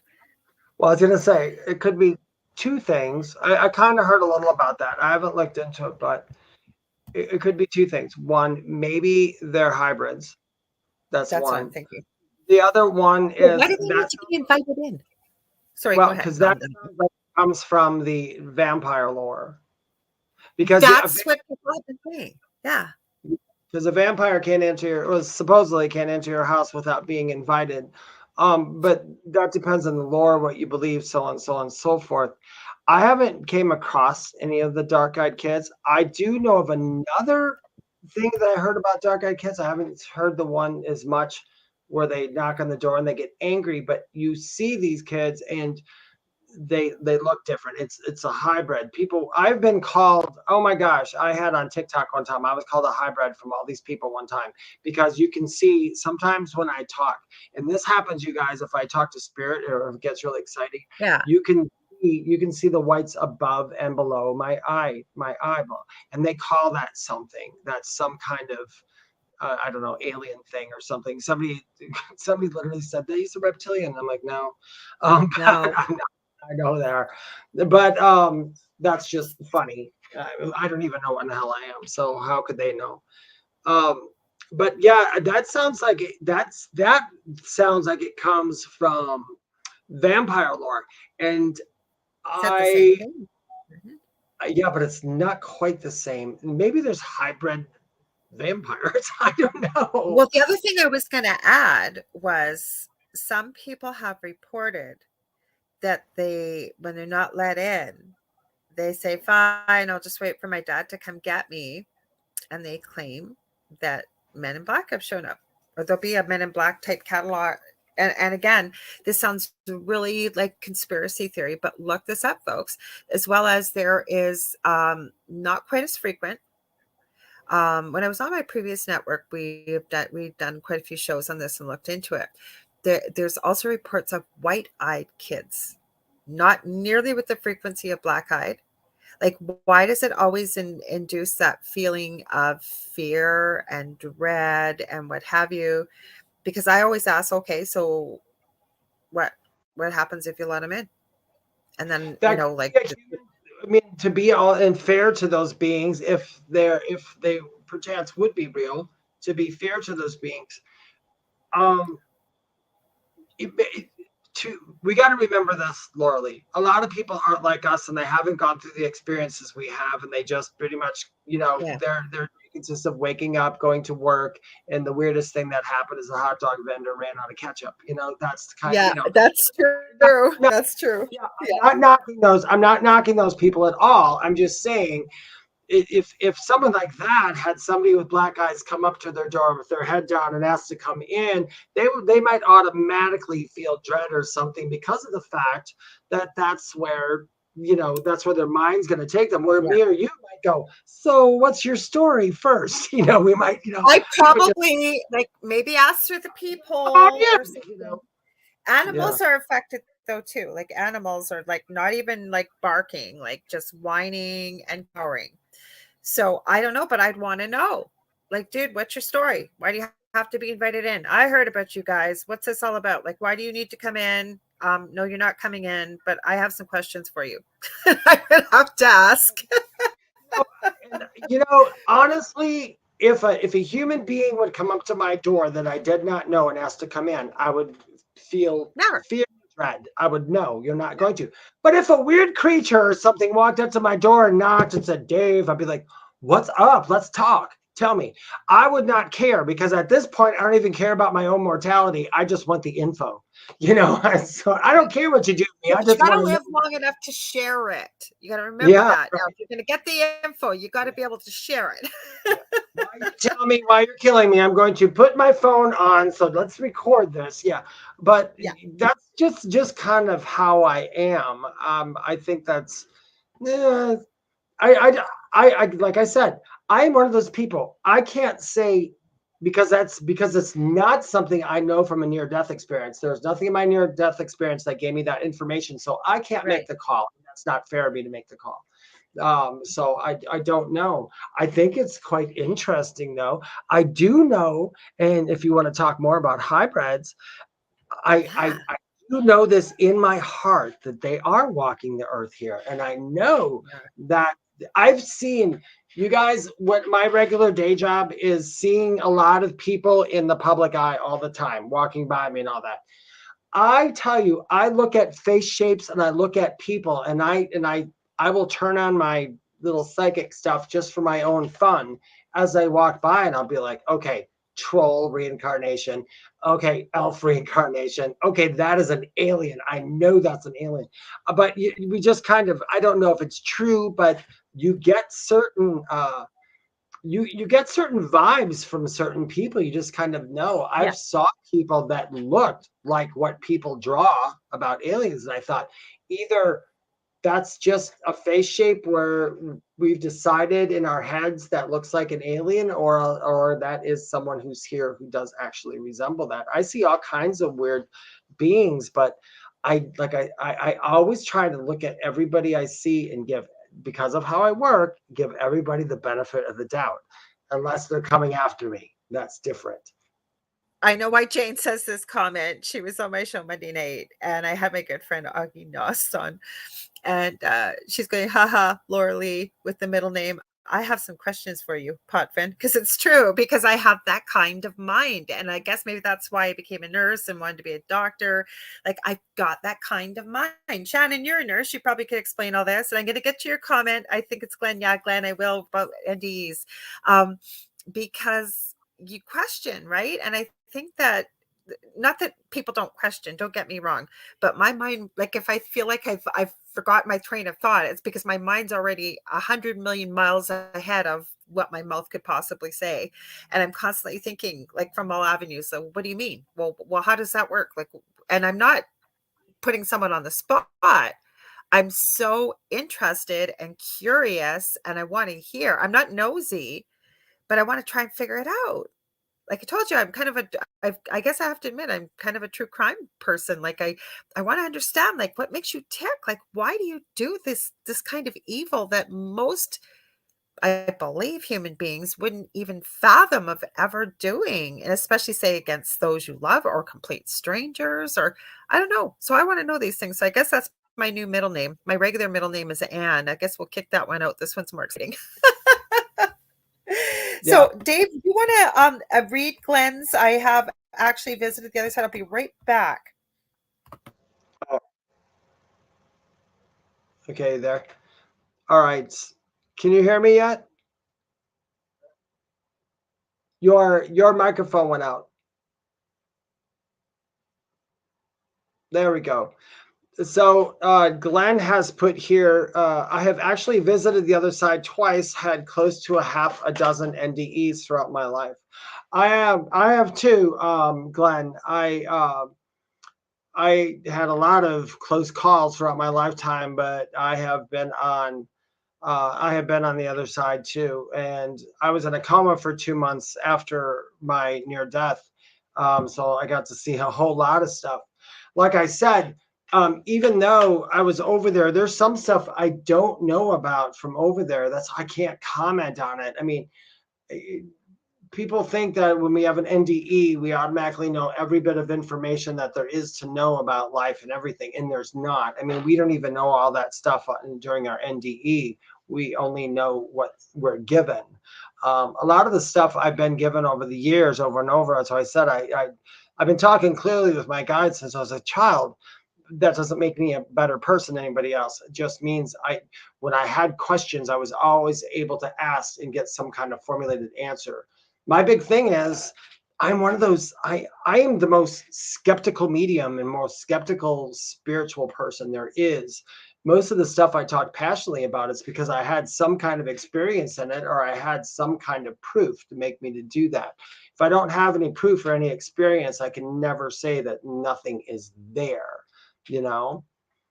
Oh, let me see. I'm just looking. But welcome back, Glenn. I'm glad you survived them both. I was seeing if there was another comment that I missed over here before.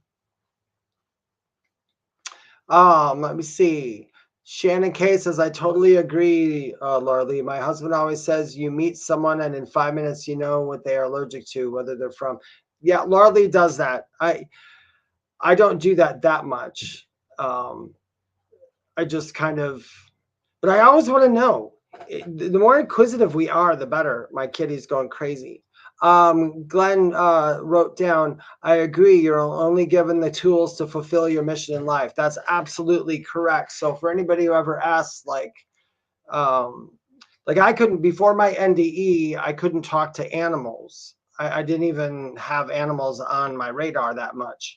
But after my NDE, now I can talk to them all the time and I see them. And welcome back, Lorilei. You know what happened?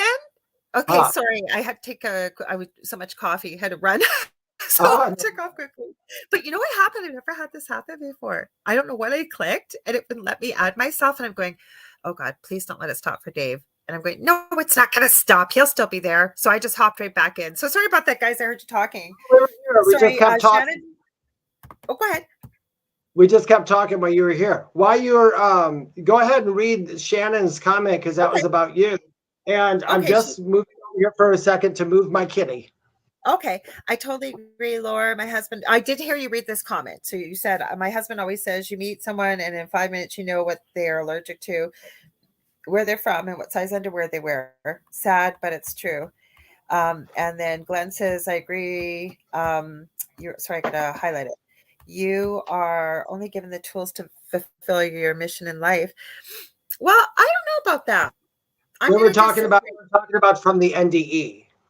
Oh, from the NDE. Yes, then yeah. I agree. Because I didn't get a chance to say, but the more and more, and you cannot believe the amount of people I have connected with over the last few weeks, females mostly, that have had NDEs around the same age, which I believe I had, which is around anywhere from 18 months to some of the women I've met.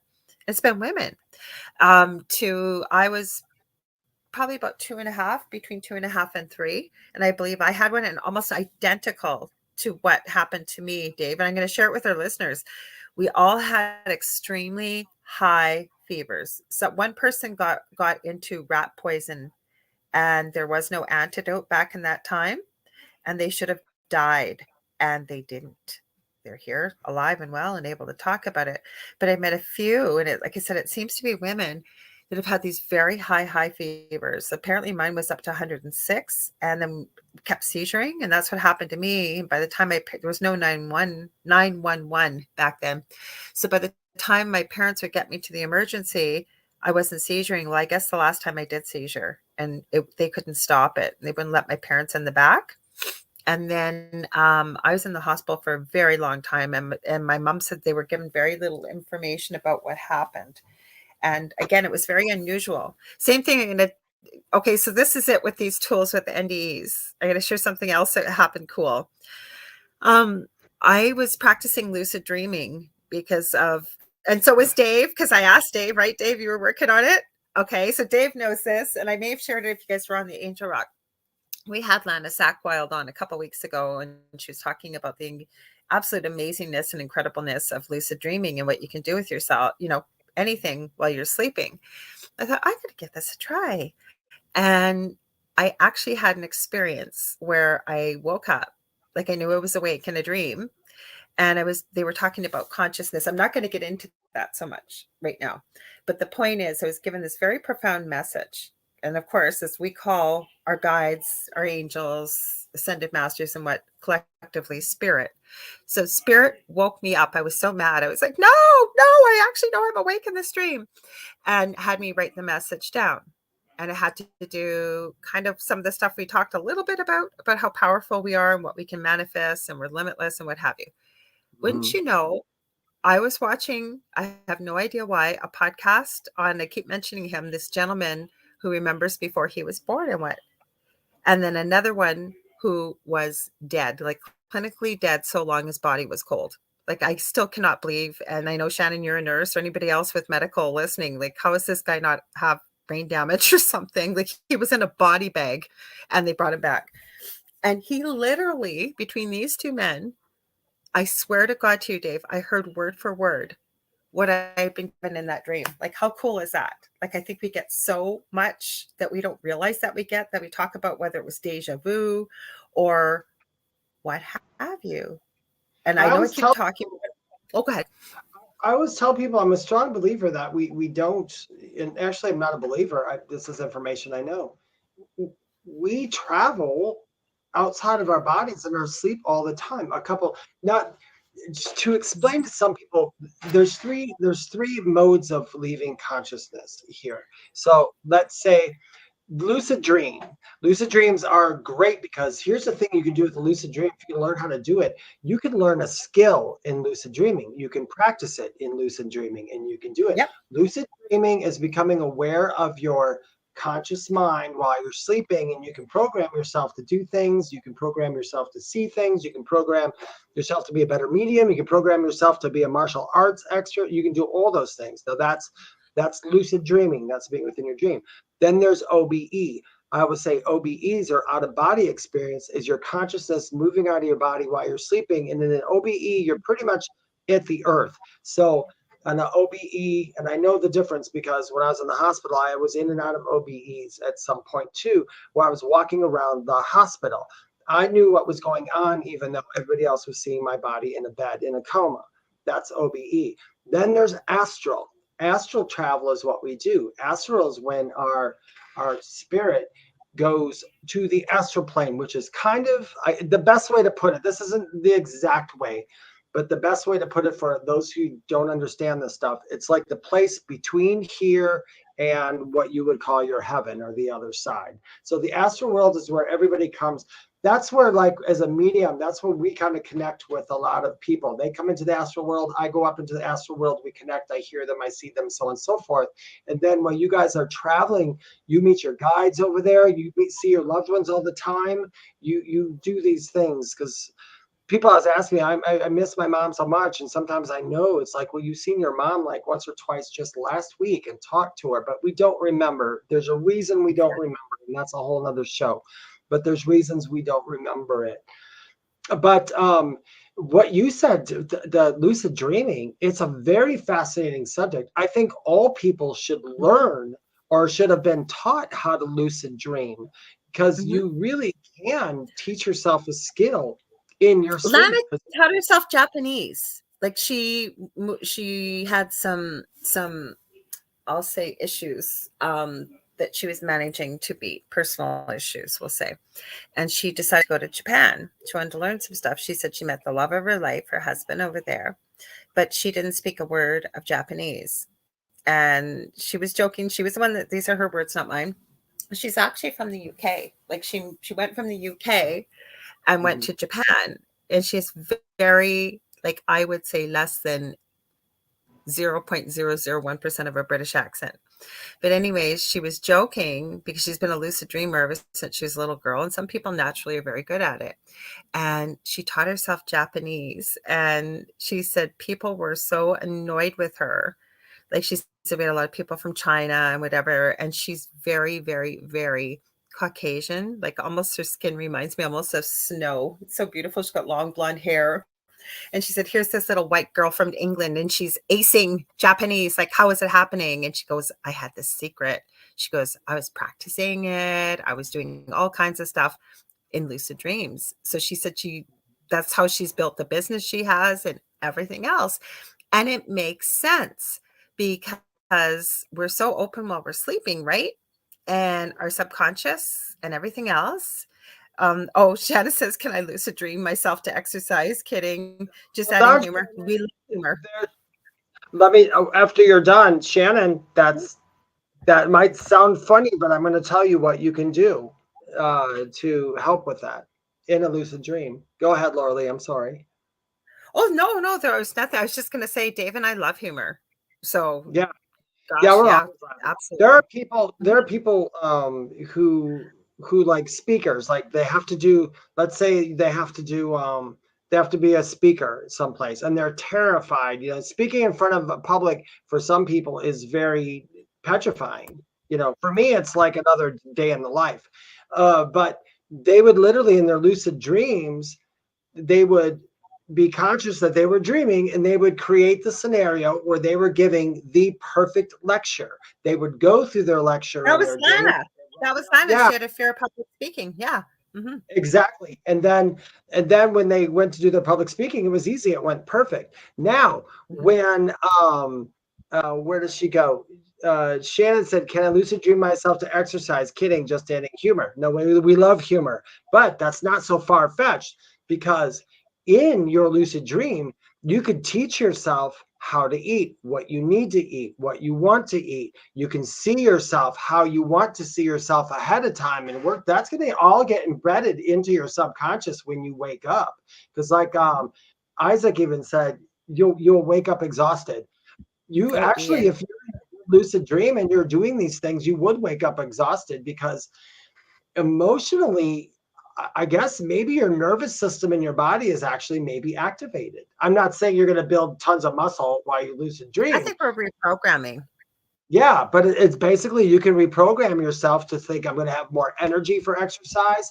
I'm going to be able to do it. I'm going to be able to lift large amounts of weights. I'm going to, you can do that in lucid dreaming. I guess I'm not a professional in lucid dreaming. I know there's Charlie. I think his name is Charlie Moore or Charlie Murphy. I think it's Charlie Moore.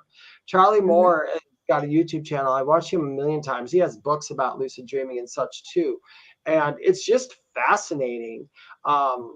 I had when I was in my coma, I had more back and forth. I had more astral and OBEs than I did lucid dreaming.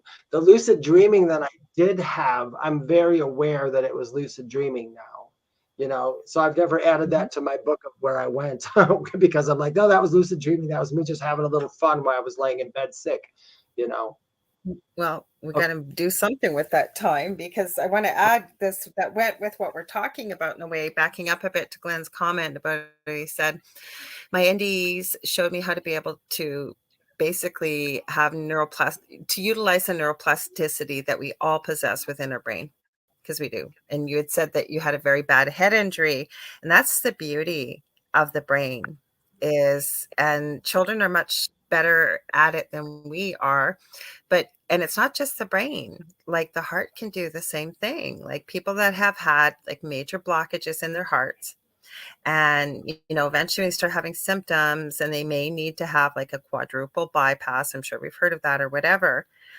But there are some people that can't have that done. There's things that can be done, but the body will be able to create new pathways, like blood pathways, and to be able to keep somebody alive. Or with the brain, like I said, the younger um, somebody is, sometimes you have a lot more success. Like children seem to have a lot more pliable brains. But I know, even with working with many massive stroke victims, and I'm sure Shannon can add to this, that people are able to develop new brain pathways, meaning neural pathways, to be able to still utilize and regain back some of the function they lost, say, from a stroke. Now, it doesn't happen all the time, but with changes in medicine and what have you, it's possible, really possible.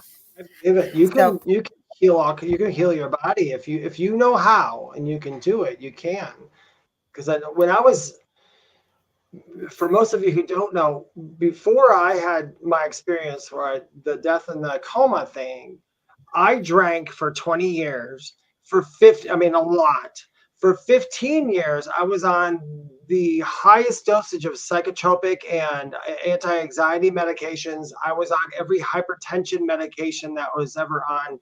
And then when I came back, I'm not on any of those medications anymore. Nor do I drink, nor do I smoke, nor do I do all those things that I don't remember. I don't have high blood pressure anymore. I don't have anxiety anymore. I'm very blessed and I'm very lucky that that happened. But these are things that can happen in these states of consciousness and with your body there. Now, some people will chalk it up and say, well, the reason you don't have high blood pressure anymore is that you didn't drink, but that's not true, because when I first came out of the coma, I still had the high blood pressure. As I went on through my healing, my body healed it. So within that first year being out of there, no more any drugs. They all went away. I went from being on 10 to going away. So that stuff can happen to you. And I think, like Lorilei said earlier, which I'm going to beat it to hell, and that is, if you can learn how to lucid dream, you can. There's a lot of stuff you can do. I mean, why we sleep so much of our lifetime, we weren't meant to just sleep and not know anything. So for anybody listening, don't think for a minute while you are sleeping, you are wasting your time, because your body is doing things and your spirit is doing things and your soul is doing things. I mean, maybe we should all try to lucid dream and imagine ourselves meeting up with some of these cryptids we talked about and see what kind of conversation we have, because a lucid dream, which is oddly enough, a lucid dream, you can have other characters sneak into that dream. Just like when we dream about our loved ones who pass, that's not a lucid dream.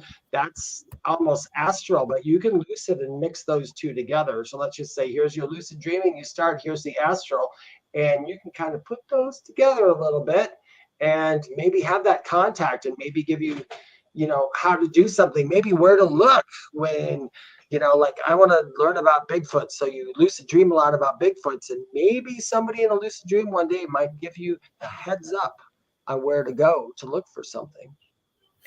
Well, or the answers. I'm going to get to your question, Glenn. There was something somebody had said here, what you had said. Now I'm losing my train of thought here, but it had to do with, you were talking about lucid dreaming, and before that you said something about cryptids, and I should have wrote it down. It was important.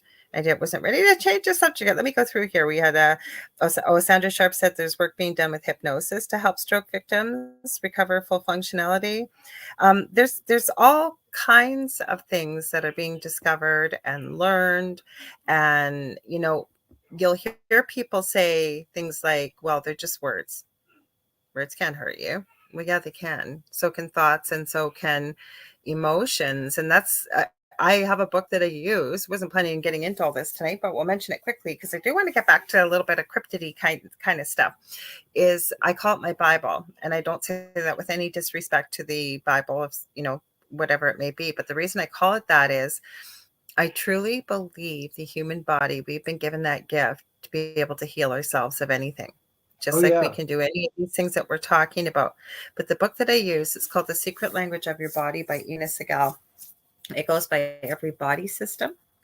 It goes by disease process. And for everything that we're experiencing, she goes through and explains the emotions that are involved with this, no judgment, and then gives you various colors and types of things within the book to work with to help clear this.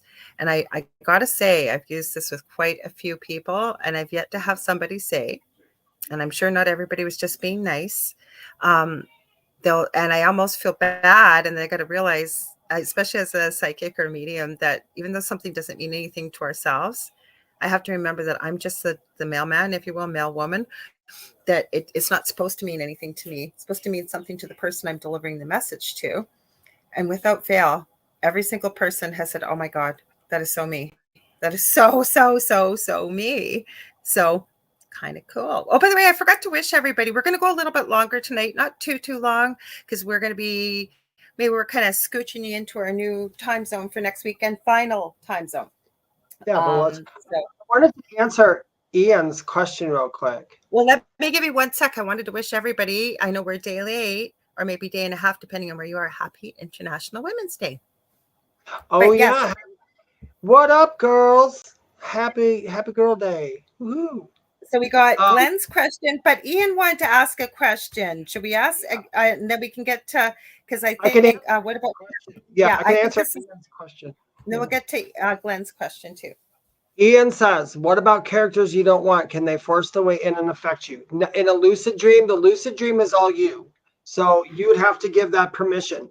And astral travel is different. If you are going astral travel and you're not in your consciousness in lucid dreaming, your soul body is actually kind of leaving your physical body. You're still connected by the silver cord, but you're going into astral.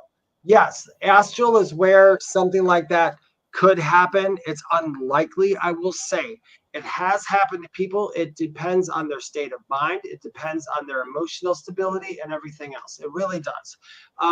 But in a lucid dream, I mean, because in a lucid dream, you're in control. You're literally in control. Change it. Yeah, you change it. You could go in and use a baseball bat and remove them. You could do whatever you wanted, because you wake up, you realize you are fully cognizant and awake in the dream. You change it. A lucid dream would be more closer to how you are after you leave your body permanently, the other side. It's Or like basically, you had an easy button or remote control, whatever you wanted. Like you could change it. You know yeah. what I'm going to use as a quick example, and I've used it before. Lucid dreaming. If you are a Harry Potter fan or have ever seen the Harry Potter movies, I believe it's the third one, Prisoner of Azkaban, and it's with Remus Lupin, the werewolf in the story, who is a teacher or professor, as they call him, and The they have something skinwalker. called the boggart. What's that? The skinwalker. They Lupin's have would have been the they have a skinwalker. Yeah. they have a boggart that's called. There's a lot of mythical creatures, and actually, depending on how much time you spend and you look, she took quite. J.K. Rowling took quite a bit from legend and lore and mixed it into the storyline. I think that's where I was going to say. I'm going to add this quickly.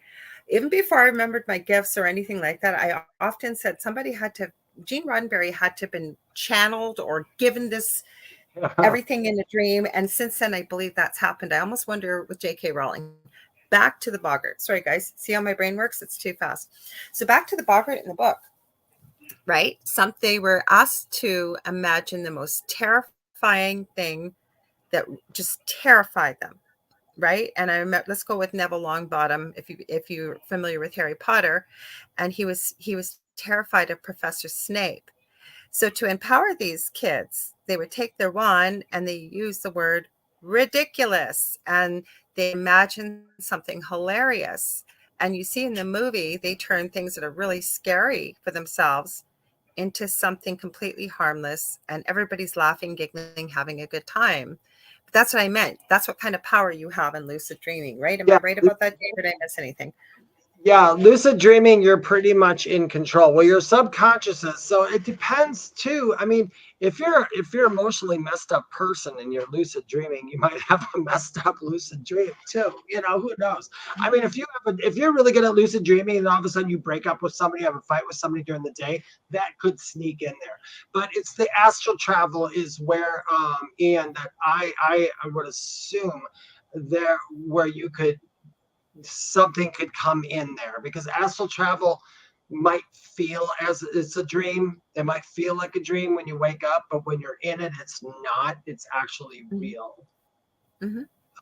Go ahead, Lorilei. Facebook. No, I was User. just going to say, though, you are empowered. Like that's the empowering part. Like I actually realized, holy crap, I'm not asleep in here. I'm awake. I know what's being said. I know what we're talking about.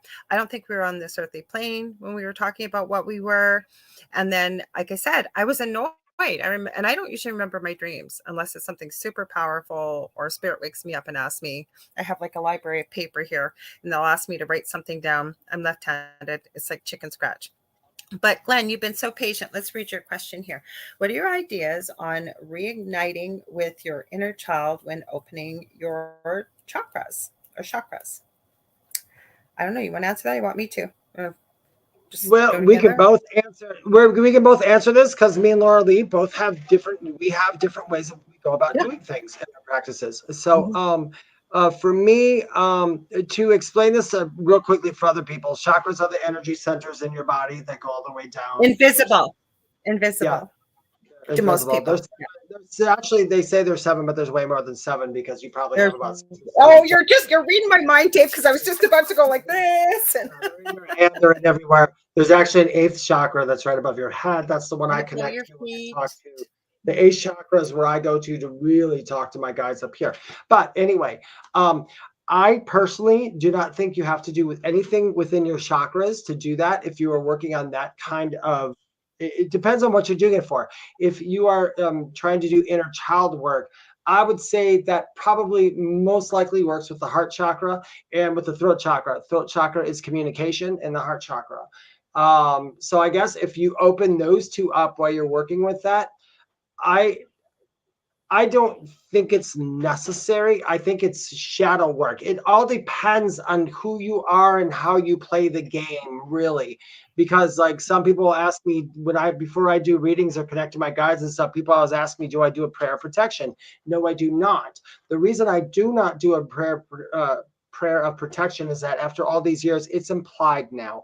I always know it's there. Now, if I were to go do an investigation at some place where I know a lot of negative people were in there and a lot of people had visited that, I might say something like, I only want to hear from the most positive for the good of me and for all people involved, something like that.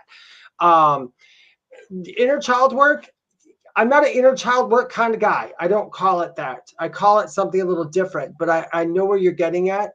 I don't think you have to open up energy centers in your chakras. I think that is almost implied when you do the work. But once again, it depends on who you're working with. Are you working with yourself?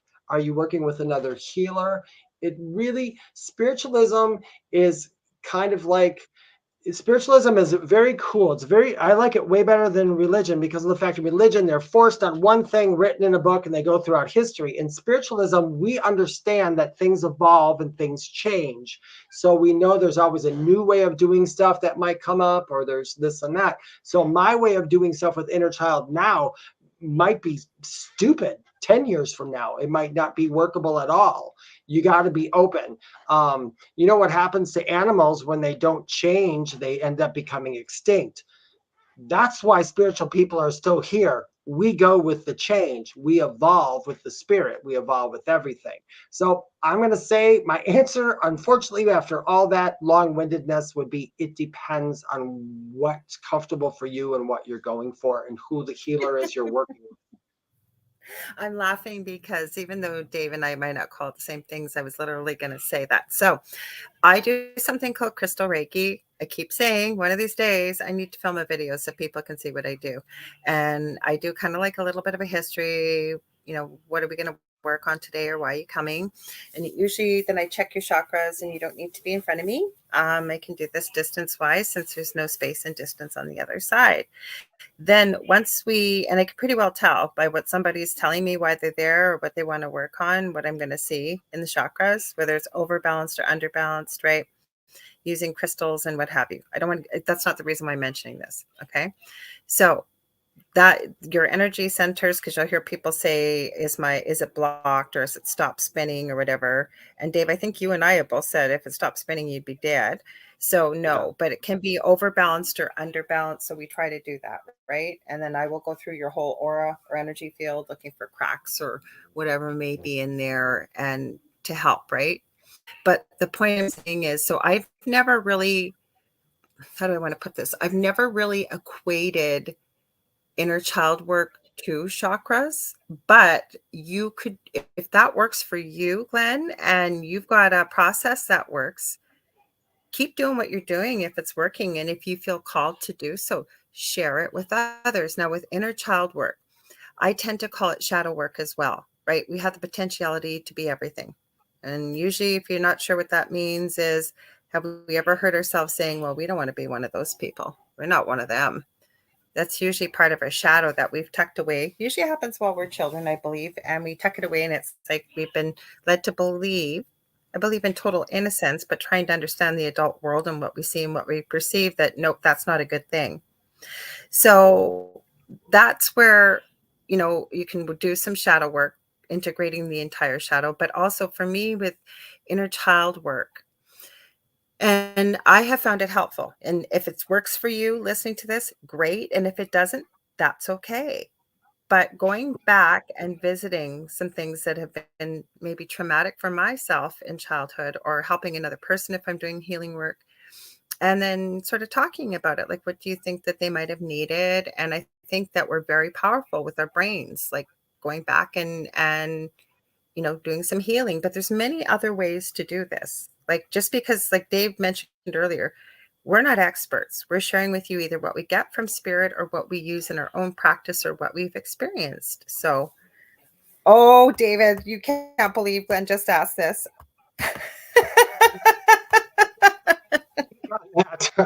I can totally speak on that. I know why, because Dave and I've had many conversations, not even before we started doing a show, but when we were on each other's podcasts as well as privately. So you want to read that out for Glenn?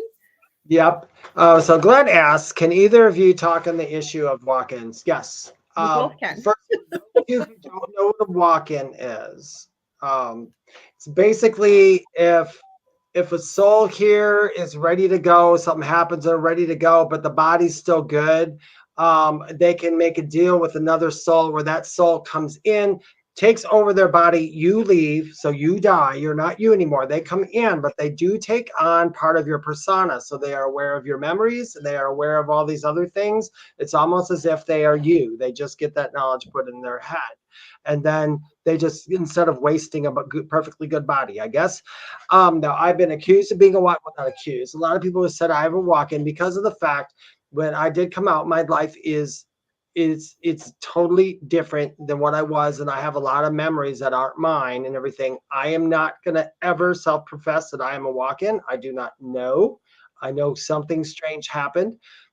We are not two souls though, because only one soul can occupy a body. Although I think besides a walk-in, which a soul completely switching, okay, you can go over during an NDE and take back more of the energy that is you over there and bring it back here with you. So it almost ends up like, why are you so different? You have all this extra knowledge. Well, that's because you have a little bit more memory of who you actually are over there. But that's pretty much about walk-ins. I have a lot of stuff on walk-ins. I will say something weird that some people know about, and I wrote this in my book. When over the past couple of years, when I had went over, the first thing that happened, and there's two beings on my right, and there was one on my left. Now, the one on my left has always seemed very, very, very, very familiar to me for some reason. I had QHHT done a while back, and during the QHHT, the person who was talking through me had said I was grieving for myself because I died. So I'm not quite sure what that means, nor am I going to speculate. I know a lot of people had said that, and they kept giving me books on walk-ins saying you're grieving because you stayed there and somebody else came back. So I'm somebody else. But I really don't think that. But I do know that I came back with extra something. That I do know. And I do have, so whatever that was, I do have memories of things I've never been to. I often have to check with my parents on stuff when I think about something. I'm like, did this just happen, or did this happen, or do you remember this or something? I always have to ask. For some reason, before my NDE, I didn't remember much about my childhood. I mean, I knew my childhood, but being my age, of course, some of it went away. Now I can recount things when I was 2, 3, 4, and 5 with perfect memory. I don't know why. So that's up to other people. I seriously, in my eyes, I really don't care if I was a walk-in or not, or what happened. All I know is that I'm here. I'm just doing what I'm supposed to do. But anyway, Lorilei, you go ahead. Okay, so I agree with Dave and with pretty well what he said. When we first had this conversation, it was kind of closer to what it is now after you'd had your NDE. So we were leaning sort of more towards possibly, but I really like what you've said. And the same thing, Glenn, you'd asked, can you experience more than one walk-in? And I'm going to tell you right now, I can't tell you no, because you know what? Honestly, I am still astounded and floored about this near-death experience I read about yesterday, because being a nurse, and there's the law of threes, right? 3 minutes without oxygen, 3 days without water, and I think it's 3 weeks without food. Now, give or take, okay? But when you have not had a beating heart for so long, not breathing, completely considered dead, that your body has gone cold, do you know how long that is? Like, that's got to be at least an hour, if not longer. Like, I'm saying an hour, but it could have been longer. Like, that is physically not possible. I don't even know how you could get a heartbeat, never mind the fact that your brain has been without oxygen all that time. And here's somebody that's living, breathing proof that I've been telling you guys about, that is now completely changed his life because of that experience as well. Not afraid to die. Also, some of these things I was looking at, not to be afraid, and recognizing in our humanness that, yeah, that's easy to say. But it seems that most people, when they go back and have a near-death experience, remember why they're here. and maybe what they were hoping to accomplish, maybe some of the contracts they've made and what have you. Anyways, what am I doing saying all this stuff? So can you experience more than one walk-in? I will say absolutely, most likely, absolutely. I think anything is possible.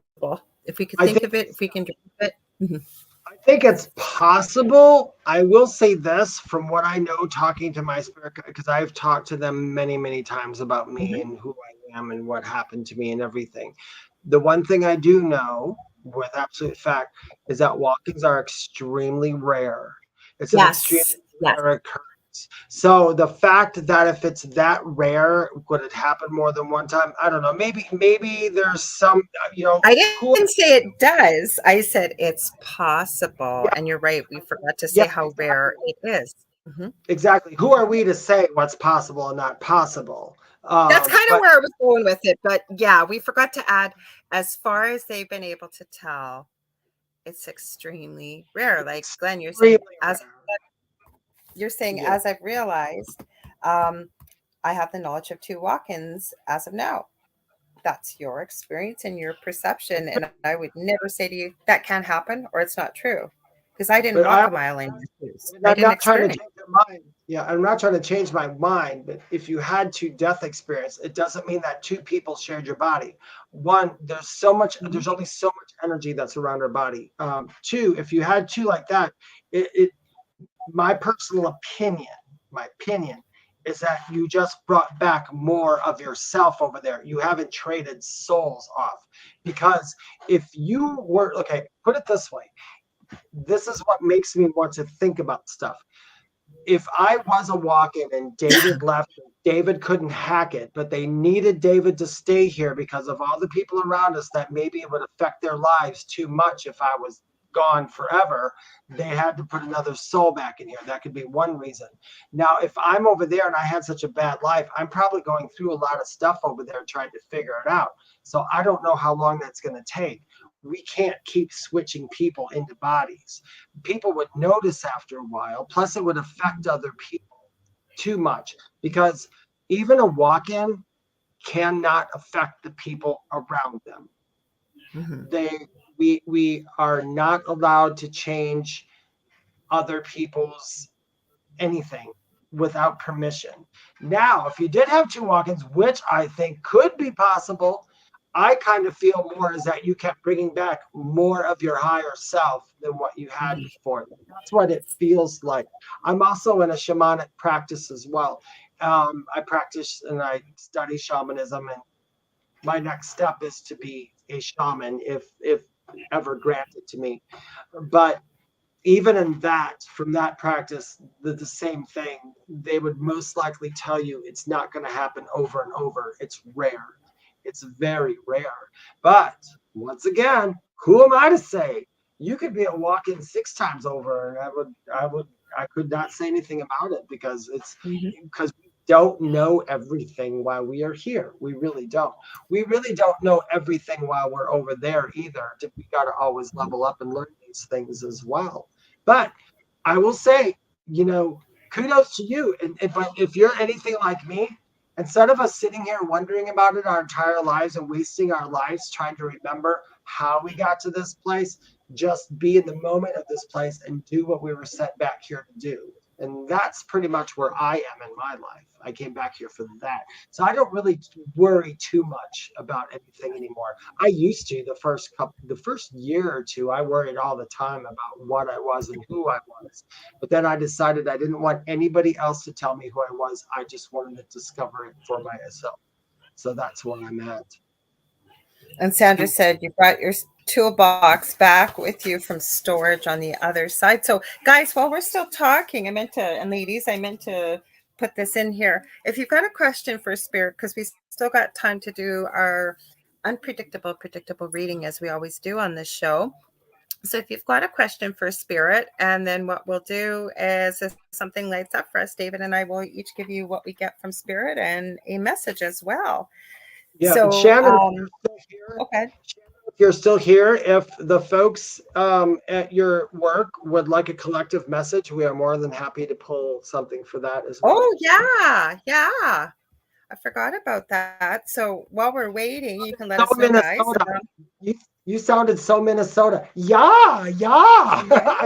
Yeah. Shannon says I'm here. I sounded Minnesotan instead of Canadian. See, there you go. Now, the one thing that drives me crazy, I get it. I really get it. But when people think they know how to use the word a. Now, Dave, you would be almost an adopted Canadian because most people that are I find in the northern states across the US understand it, or that they think that everybody says a butte instead of about. I'm going to tell you guys, this is what synchronicity is. So today on my podcast, and I make these small little vignettes, I did a podcast. I answered a question, and the title of the podcast is I think it's Mary, the Dark Tunnel, the Picture Frame, and the Phoenix, or something like that, because it was about seeing a phoenix. I just grabbed my deck of cards to do this, and I flipped over the first card, and it's the Phoenix. No way. That is so weird. I love when stuff like that happens. Having that word come up this week, Phoenix, like either somebody's naming their child it, or it's been coming up for the last couple of days. That is so strange. And yeah, well, I'm going to keep this card going because this came out obviously for a reason.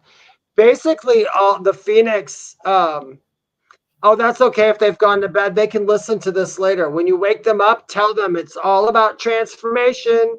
It is all about transformation. So all the weird stuff that's happening to you, all the things you're going through, the inner child work that you're doing, all the thinking, all the programming, all the rearranging, it's because of transformation. You're at the part, if anybody doesn't know what a phoenix is, it's this bird. And basically what happens is at the end of that bird's life, and the bird knows it's mythological, whatever, knows that it's the end of that life, it goes up in a big poof of flames. And then from the ashes, it reemerges. So it's reborn constantly. It's basically a metaphor almost for us reincarnated. As the phoenix, though, comes back from the ashes, it keeps all the knowledge that it gained in the life it just did. And then it starts over and gains more knowledge. The difference between the phoenix and us is the phoenix remembers its knowledge. So each lifetime is completely better and better and better. And it's more pure and more love and more everything else. Where human beings, we have that knowledge, but it's kind of locked away in the back of our head. And we kind of got to get it out there somehow. We have to remember it. We have to be more open. So basically that card is just telling everybody anything you're working on, anything you're doing, it's because of the transformation. You're pretty much getting to that point where you're going to burst into flames and go into that next cycle. And you're going to remember all the stuff. And we're going to remember all the stuff you just went through to get where you are, because that'll help you to go bring your journey forward. Blah, blah, blah. Now, I love it. Now, what I did was I just grabbed, I don't know why I heard from Spirit, Life Purpose deck. And this card came out, Justice. And justice, your career brings fairness and protection to others who need your help. Now, when they say career, what I'm getting from Spirit is what you're doing in your lifetime right now. It does not have to be a paid job. It can be anything like that. Because I keep getting from Spirit as well that being on Earth is recognizing about everything being in balance. You can't have one without the other. Okay, so this includes if you've never done it, maybe your things are feeling really weird, strange, unusual. I know where I'm not usually don't usually get into these kind of things, but we're moving into a very strange or unusual, I should say, planetary alignment right now. Energy is all over the place. We're going through a big shift. So really looking at grounding, keeping things in balance, really remembering, okay, that random acts of kindness go a long way. So by you putting out that love, you perpetuating kindness, especially if it's to strangers, even if it's just a smile to maybe somebody that needs it, but also remembering to take care of you on the inside and the outside, maintaining whether it's energy balance, but also life in balance too. Okay, that this will help you go through it. And even if you're really wondering what the word justice means, take a look at that, because I think that's a real human perspective, what justice is. And what does it mean to you, right? What does it mean to you? Because you'll hear me. I know I've said it. I know Dave's probably said it too. It's not our job to judge. I'm not telling you that it's not your job to judge. That's something I think we all have to come to self-realization with. But yeah, this is for anybody. I believe Dave same thing, or you did that for the PR fans that are in bed right now back home at the nursing home, right? But for anybody that hears these messages and feel that they resonate with yourself, they were meant for you. Yeah. And if something did and the rest of it didn't, take what resonates and leave the rest. So are we just about ready to sign off here, Dave? Oh, we are. You guys, we'd like to thank you so much for listening to me. If you are interested in a reading from me or want to know more about me, you can go to my website, theywhispertome.com. It's the only place where you can go to book a reading from me. I never, ever DM people. You can follow me on Instagram and TikTok at Medium David Hanzel. My YouTube is The Spirit Experience, and my other podcast, which are short little vignettes. So if you have a short attention span, that's the podcast for you. It's called Mystic Stew, and you can get that pretty much anywhere. And Lorilei will tell you when we are going to start our new time, or we'll give you guys a heads up on that. I believe we are aiming for next Thursday. So mark your calendars just an hour later from 7 p.m. to 9 p.m. Eastern Standard Time. And that way we will flow right into the Outer Realm, which is on Wednesdays and Thursdays, one of our biggest shows behind our owner of the network, Joe Montaldo. My mouth's not working. And it's Amelia Pisano and Michelle DeRoche. They are coming up in about, it'll be just over half an hour. So hang in there. They've always got amazing shows. So it'll really kind of flow into things there. So we're aiming for next week. So I always post a banner this week, computer problems and stuff, but we still had an event page and what have you, so you guys will know when you see it. And please be sure to share the network with everybody you know, because there is all kinds of new shows coming on the network, new hosts. Please subscribe if you're able to support the network. I believe we've got with our YouTube channel, you can do that. And then where was I going with this? If you ever want to get a hold of me, you can get a hold of me on facebook.com/The Angel Rock. If you ever want to book a reading, maybe you got a show idea, guest suggestion. I do healing work, as I said. I do mentoring as well. And I will be back on Monday with The Angel Rock from 6 p.m. to 8 p.m. And I have his name. I can see him. I think my brain is not working right now. You will be able to, he's been on before on the network. He's going to be a great guest. He's one of the people I got from my PR person. He's an author. We're going to have a great time. So are you ready, Dave? Shall we say it? Ready? 1, 2, 3. What's at the foot of your bed? Go ahead. Bed. Yes. No, we got it. What's at the word? We're trying to say this together, you guys, every time. All the time. All the time. You know what? The day that we actually do it together, I will, if we can actually do this one day, I will give somebody here a free 30-minute reading with me the day that we can actually do it. So we're talking about it. We're still talking about it because Dave gets up really early to go back to his muggle job, as I call it, with no disrespect. So we might even turn this into, with the bed theme, a bit of a pajama party. We'll see. We said things are going to evolve and change. We might go pajama party. We might start doing it from our bedrooms in bed, wearing our pajamas. So we love you guys and ladies, all of you. We will see you next week, and I'll see you on Monday. Okay, have a good one. Take care. All right, guys, enjoy your journey. Bye. Hang on. I'm just trying to get it.